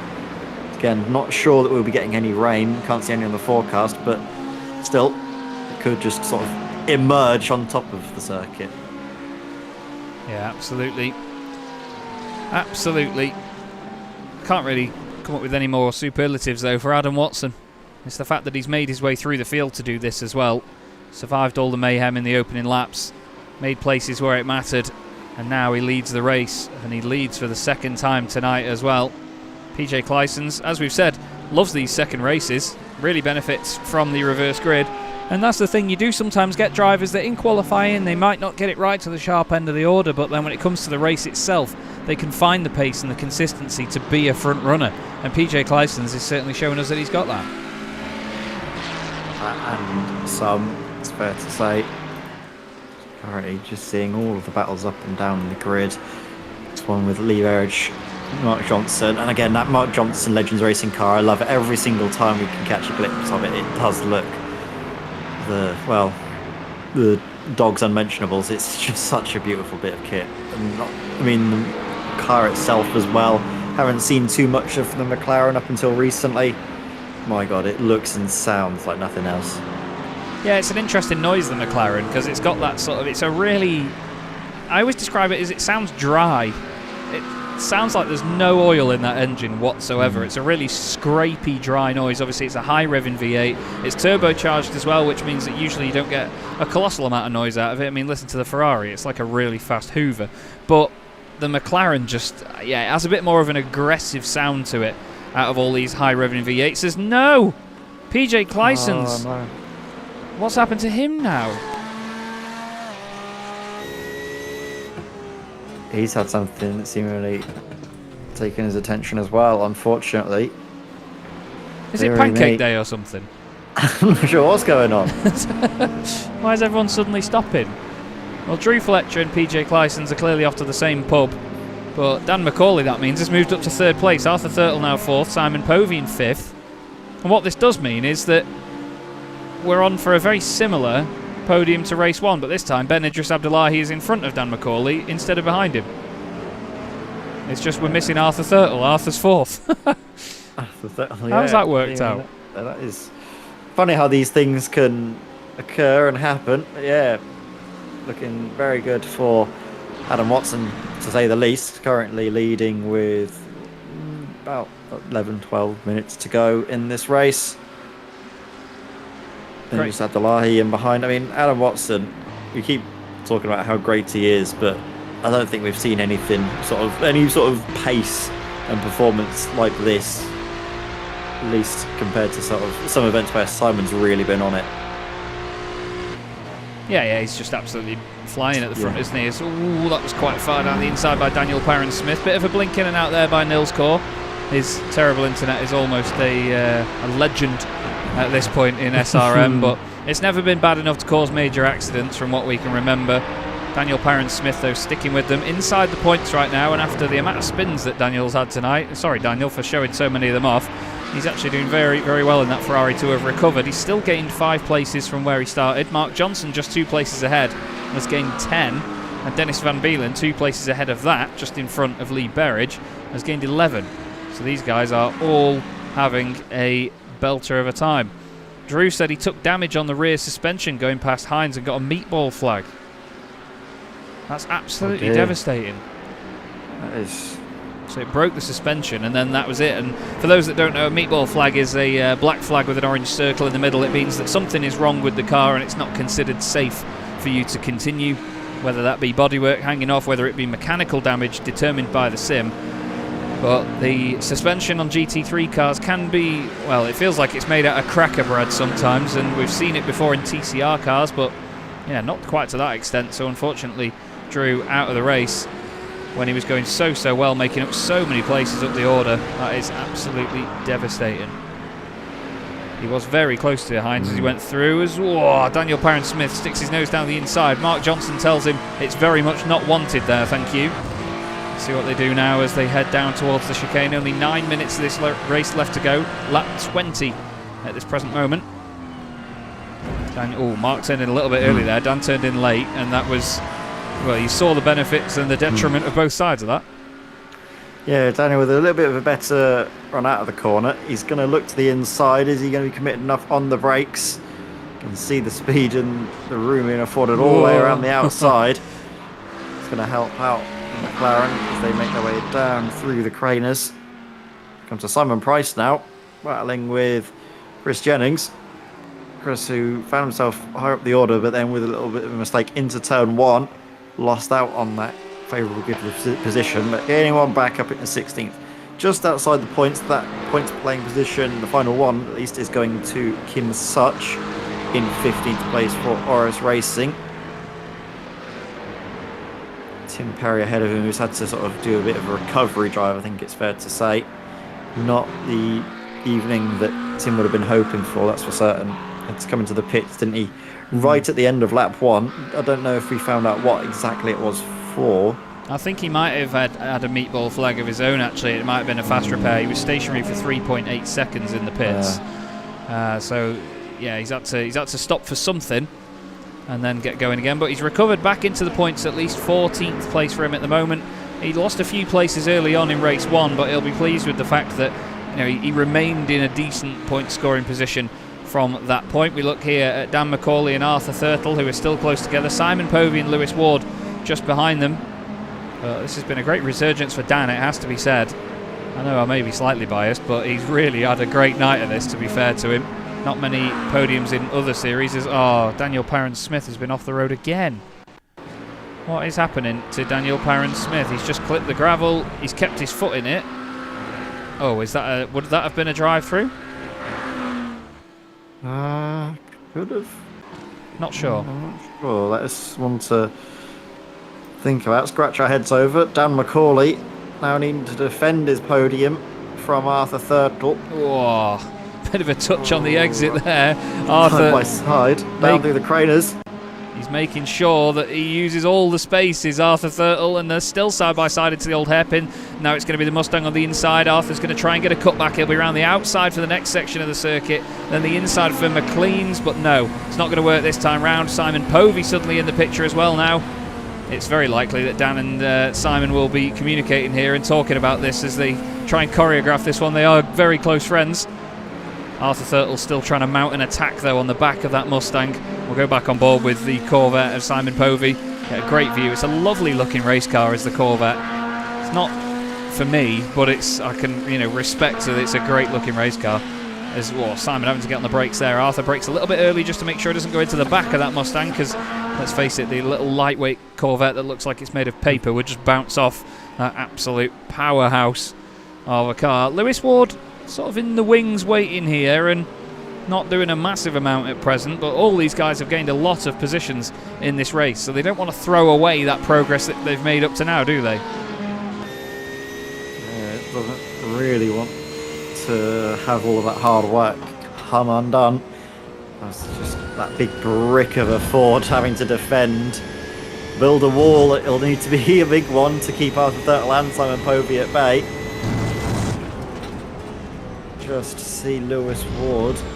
He's in the best seats in the house, really, to watch all of this unfold, so it's good that we're on board with him into these final 5 minutes. Again, the clouds really coming in, but no rain in the forecast. In Childcraft, we just see Dennis Van Beelen battling away with Lee Berridge. Lee's driver we've seen really up for a battle, isn't he? And he's making all of that pace work. Now up into 9th place. And this might try and fancy a little look in towards the chicane. He's got a slight run. Whoa, very late on the brakes. And then maybe slightly overcooking it through the chicane. Rejoining safely over onto the left-hand side of the circuit. Not coming across Nils Court. That was tough one. Yeah. Very, very tough one. That is now. Well, Dan McCauley rejoiced because the two Corvettes are now fighting. Arthur Thurtle and Simon Povey, and Lewis Ward is suddenly back in the picture as well. Yeah, it was hard to call that one there with Dennis Van Beelen and Lee Berridge. I'm not quite sure who moved and who didn't, but it was a little bit... can't breathe, Simon, don't do that. That was nip and tuck as well. Arthur Thurtle not wanting to give Simon room. Simon wanting to squeeze him to the inside. Arthur wanting to squeeze him to the outside. The two cars morph through each other, and somehow these two very square Ferraris continue on their merry way with Lewis Ward right behind. Simon goes for a fake down the inside. He's sort of forced into it by Arthur being late on the brakes. What could Lewis Ward do now? This is mad. Oh, Simon's into the pits. No. That might be the incident limit for Simon Povey and a drive-through penalty potentially. Well, he's going to be fuming about that one. Lewis Ward then continues on chasing down Arthur Thurtle. Maybe that's why Simon was determined to sort of make himself a nuisance in those final moments.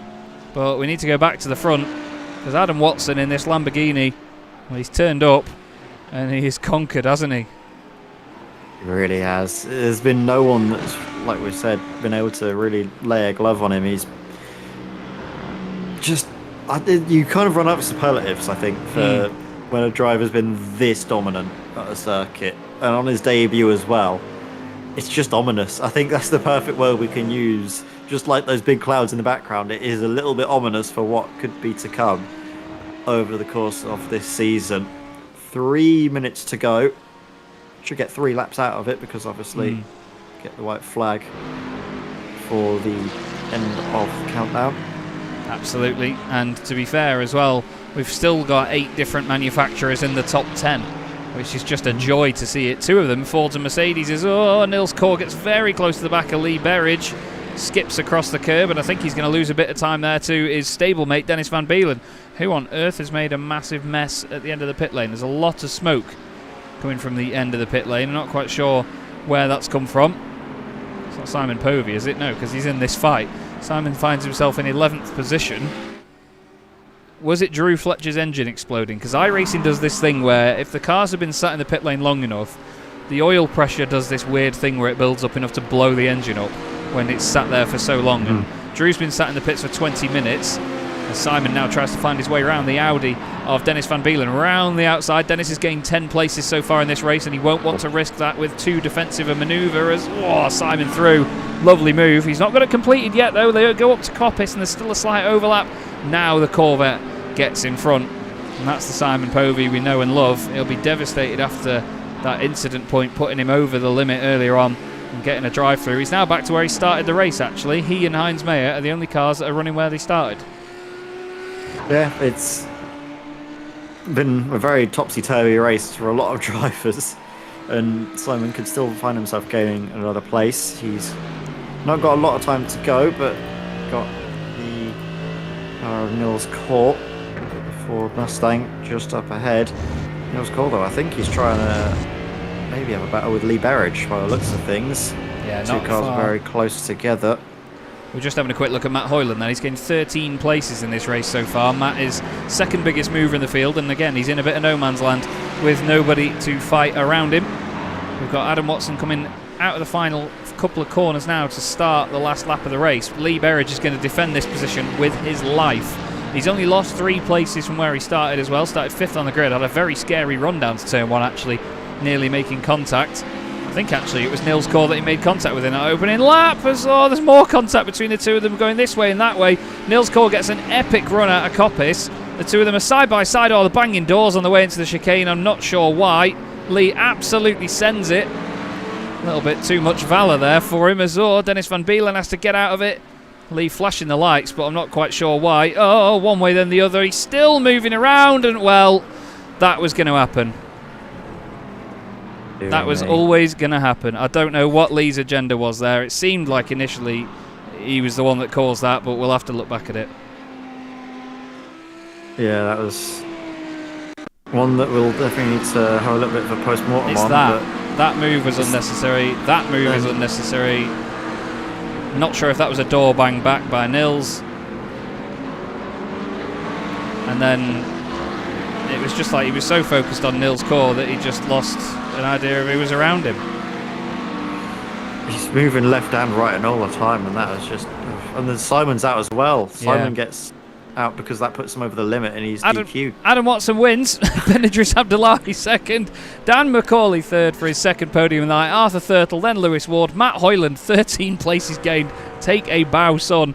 Ben Chalcraft with 7th place. He'll be happy with that one. Finishes there a lot in ESR. Nils Core finishes 8th, just ahead of Tim Perry. And then Mark Johnson completes the top 10 in that gorgeous Castrol McLaren. He gained 11 places there as well. What a drive that is by Mark Johnson. Dennis Van Beelen finishes in 9th, with Kim Such getting 12th place, and a bunch of points for Kim after a very damaged Audi in race 1. He'll be over the moon with that. Then Chris Jennings in 13th. Heinz Mayer gets some points, and Simon Price gets points in 15th position. He will be over the moon with that, will Simon. But again, we mentioned that we run out of words for Adam Watson. On his debut tonight, I believe he was fastest in practice. He then went fastest in qualifying. Then he won race 1, and then he won race 2. Incredible. There's just that's the one word we can use to describe that. It's just dominance from the word go up until now. And credit to him, he's come into a championship, albeit partway through, not knowing exactly where he's going to find himself, knowing obviously backing himself that he was going to have the pace to be right up there, but I don't know if he was thinking it was going to be this good. No, definitely not. What an evening it has been for that man. Very, very well done to Adam Watson. The results are in. And let's have a gander, shall we? Adam Watson wins 2 races out of 2 tonight. With Ben Idris Abdullahi, great drive from Ben. He gains 10 places to finish second. Dan McCauley gains 10 places to finish third. 2 podiums for him tonight. Arthur Thurtle finishes fourth. Guess what? He gained 10 places as well. Lewis Ward finishes in fifth in the Porsche, ahead of Matt Hoyland in the Mercedes. 13 places gained. Ben Chalcraft in seventh in the McLaren, ahead of Nils Court and Tim Perry, the only 2 drivers that finished where they started. Then it was Mark Johnson completing the top 10, 11 places gained for him as well. And then it was Dennis Van Beelen. He came up from 20th on the grid to 11th. And Kim Such gets his points in 12th spot. Chris Jennings in 13th place ahead of Heinz Meyer. And then Simon Price, like I said, 9 places gained for Simon there. Very well done to him. He finishes ahead of John Roberts and Christopher Rowe. Simon Povey, Lee Berridge, Daniel Parron-Smith, PJ Clysons, Drew Fletcher, Martin Kenyon, Jake Cranstone and John Barnes complete the remainder of the field. A lot of them 1 lap down or out because of incidents, but God knows. That was pretty chaotic at the end there. A little bit shoddy in places, Ed, but it was very action-packed all the way through, wasn't it, mate? There was very rarely we had a moment to stop and think. It was constant action from the start until the end. But I'll tell you what, that's the way we like it, isn't it? It's been a real race and an evening, to be fair, to remember, even if it was a little bit action-packed at moments, as we can see here on the replay. Yeah, indeed. This was the incident a little bit further down the order, and as you can see, a bit of chaos coming coming everybody's way there. Well, the first person that I want to speak to has got to be the man that came here tonight and won 2 races on the bounce. Adam Watson, welcome to the commentary box, mate. You must be absolutely buzzing with that. What a night. Yeah, it was pretty good. I wasn't expecting it. I was going to say, it's a circuit where, you know, overtaking's not hard here at Donington Park, but it's how you go about it without compromising yourself. So did you expect to have to fight through in the way you did in race 2? I kind of like parted the seas as well, which helps. But I think I just tried to play to the strengths of the Lamborghini. The Lamborghini and Audi are really good at this track, so just if I tried to play to them strengths, then use them to then try and get by people. Well, I was going to say, the Lambo certainly worked for you tonight as well. It's been an interesting choice. And what's it like to drive at a circuit like this? Around here, it's bloody mega. I've really enjoyed it around here, and yeah, it's obviously especially in race 1, seeing the difference between the Lamborghini and the Corvette. Definitely gives you some thinking to know what you've got for later on in the season. But no, the car's really good. It was good on the brakes, and it was definitely the mid-corner speed, which definitely works for this car. Well, hopefully you can get some of that at Silverstone International in a week's time, because it's not necessarily a sort of long swooping corner sort of circuit, but maybe at the likes of Stowe at the bottom of the straight you might be able to get it round there. Yeah, well, it's going to be like Stowe and turn 1, turn 2. It's also the change direction. Like if you go towards the street circuit, Long Beach for example, it's always the Lamborghinis and Audis which are at the top. So we'll just have to see what happens. No doubt Simon, Nils, Dan will be quicker there as well. So yeah, it'll be interesting to see. Well, we look forward to it, Adam. It's great to have you in the championship, mate, and straight in and topping all sessions. So yeah, very, very well done. Anyone you want to give a quick shout out to before you go? Just the sponsors of Altitude Esports, and I think I can't thank Mr. Jonathan Walker, Mr. 3M himself, for letting me run in as his cars and stuff. So yeah, it's been really good. Beautiful stuff. Thank you to all them. No worries, Adam. Well, thank you very much for joining us, and hopefully we'll speak to you in a week's time at Silverstone. Great to have you. Thank you. There we go, Ed. Adam Watson, straight into the series, 2 race victories. You can't get much better than that, can you? You really can't. It's been such a perfect night for him, and you say he's definitely going to be one to watch for the remainder as well. Now that everyone else has sort of seen him and what he can do, it's going to be could be a long season for a lot of other drivers. You never know, though. Obviously, with lots of different circuits coming up on the calendar, might suit certain cars a bit more than others. So maybe Adam will have a bit more of his fight coming on his hands next week. Well, we will have to wait and see, but I'm looking forward to seeing if anyone can challenge him. One of the drivers that did challenge him in the earlier stages of the races and eventually ended up with 2 podiums on the bounce in the Freedom Machine is Dan McCauley. Dan, I mean, I always say to people when they've got a podium, you must be buzzing, but to get 2 in one night like that, you must be proper buzzing.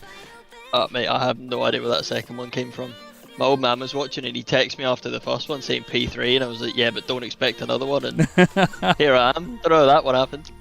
Well, I was going to say the Mustang doesn't look like it would fit at East Midlands Airport, let alone Donington Park, but it certainly seemed like it suited this car tonight in a way. You said in the YouTube chat that it kills its tyres, but it seemed like it was still manageable-ish throughout the stint. I think it was because it was so wide. It was really quite easy to defend with. I don't know if you noticed, but I was taking a totally different line in turn 1 to everyone else. I was having to almost take a wet line and V the corner off to get the run down the hill. But I knew I could brake late enough that the guys couldn't go for it. I seen Arthur kind of looking here and there, but his better judgment told him that it would be too late and we'd probably both end up in the gravel. But yeah, the car's hard to drive, but once you get 100% out of it, it's pretty rewarding. I think that lap in quali was pretty close to 100% though. It just couldn't take the curbs for the last chicane, so we were always at a disadvantage.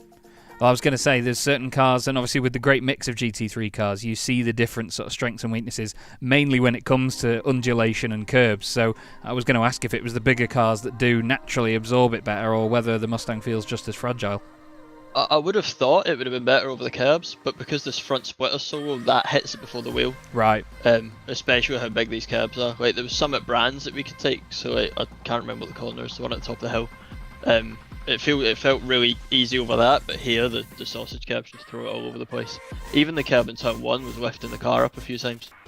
Wow, fair play, and that's not a massive tall curb either. But still, a great night for you, loads of championship points in the Mustang. We head to Silverstone International next time. The last time I saw you there, you were almost upside down in a Renault Clio, so are you looking forward to that place? I think the Mustang weighs too much that I can't do that this time, so yeah, it should be good. I think the car will be pretty strong there as well, but these Altitude boys have got some pace. This is it's definitely spiced things up a bit. So yeah, fingers crossed I can, even 2 top 5s at Silverstone I'll be happy with, never mind 2 podiums. If this is the only podium I get all season, I'm happy enough. Well, it's been great to see it, Dan, and obviously some virtual silverware your way. Anyone you want to thank before you go? Big shout out to Drew. I kind of blanked him in the whole first race and I think he got quite lonely, so yeah, cheers for sitting and putting up with silence for 30 minutes.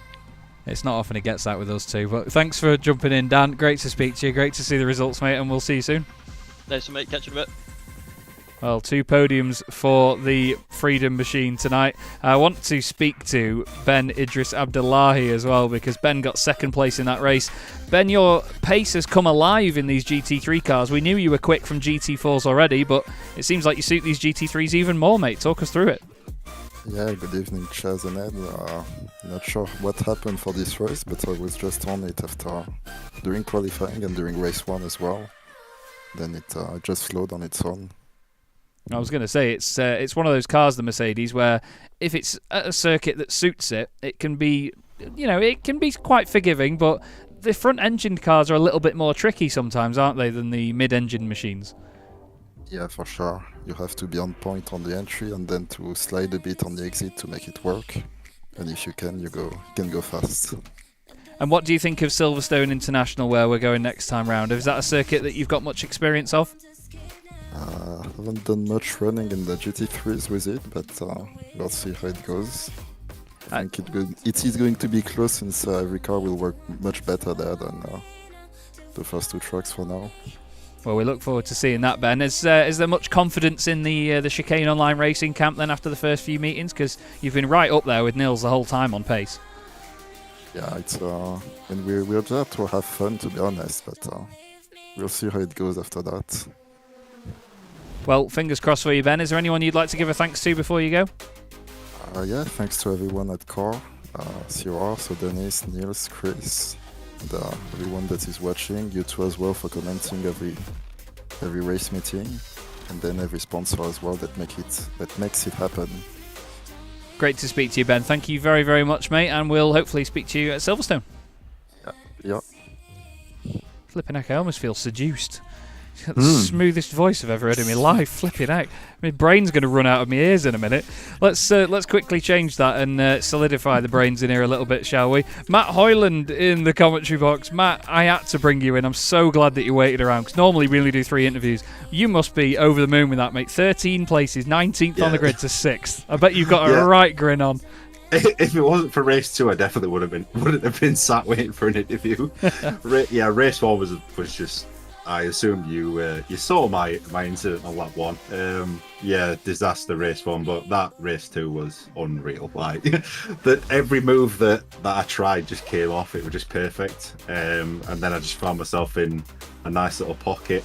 To be fair, I spent, I think, probably about 23 minutes of that race on my own, but I didn't care.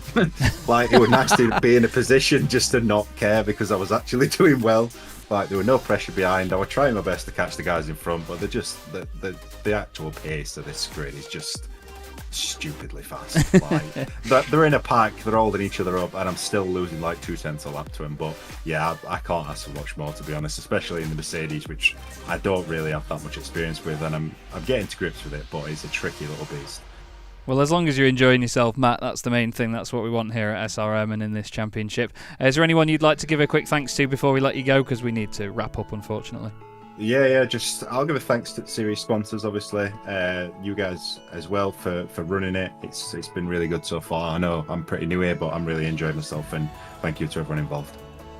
Not a problem at all, Matt. Thank you very much. Great to have you in the series, mate, and we look forward to speaking to you soon. Cheers, guys. Catch you later. Well, that went well for Matt Hoyland tonight, didn't it, Ed? Great result in that second race. And like he said, you know, he may have been on his own for a while, but he didn't care because he was doing well. Yeah, I mean, that's the thing, is that all you can sometimes really lament those quiet races. Those are often the ones where you get your best results. So for Matt Hoyland to go back from the disappointment earlier on to that second race, getting, well, another good result, it's, you know, it's just testament to what hard work gets you. And we've seen it already before with Matt Hoyland, to be fair, getting some great results. It's a shame, obviously, that the second race of the season didn't count for championship points, because, again, he came back from a very disappointing qualifying, didn't he, where he wasn't able to get a valid lap time in and come through. So he's a driver that really does relish these sort of almost recovery-esque drives. Definitely, and you know, we've seen that even with PJ Clijstens as well in race 2. It's a massive shame that he had to drop out of that one for whatever reason it was. I didn't mean to say regardless, because obviously we hope everything's all right with him. But still, another race meeting comes to a close here in the SRM GT3 Winter Tour by Derbyshire Holiday Homes. Thanks also to championship sponsors Oris Analytics and Bespoke Shelters. Thanks everybody for watching. Thanks to all the drivers and everyone for being involved. It's been a great laugh as always, and thanks to you, Ed, for co-commentating. That's all for now, though, everybody. We hope that you enjoy the rest of your evening. I hope you're not as cold as my feet are right now after forgetting to put socks on earlier. And hopefully we'll speak to you in a week's time when we head to Silverstone for rounds 7 and 8. Enjoy the rest of your nights.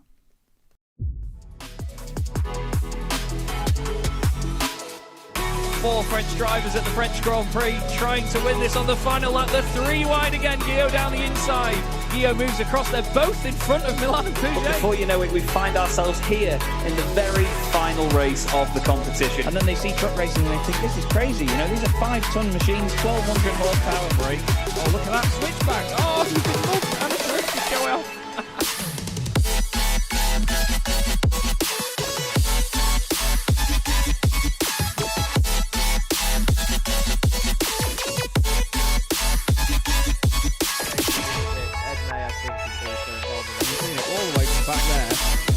Ben Gregory now, I love this. 10.5 minutes gone. Senna Lanson tries to go for the race lead.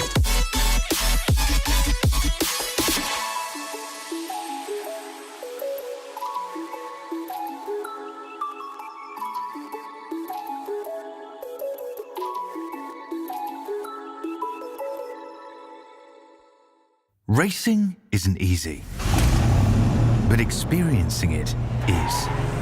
iRacing puts you in the driver's seat with the industry's leading sim racing game. Drive on laser scan replicas of the greatest racing circuits from around the world. Go head-to-head against other drivers chosen by skill-based matchmaking to ensure competitive racing at every level. Compete across all your favorite series. In officially licensed cars, engineered to deliver the most accurate driving experience possible.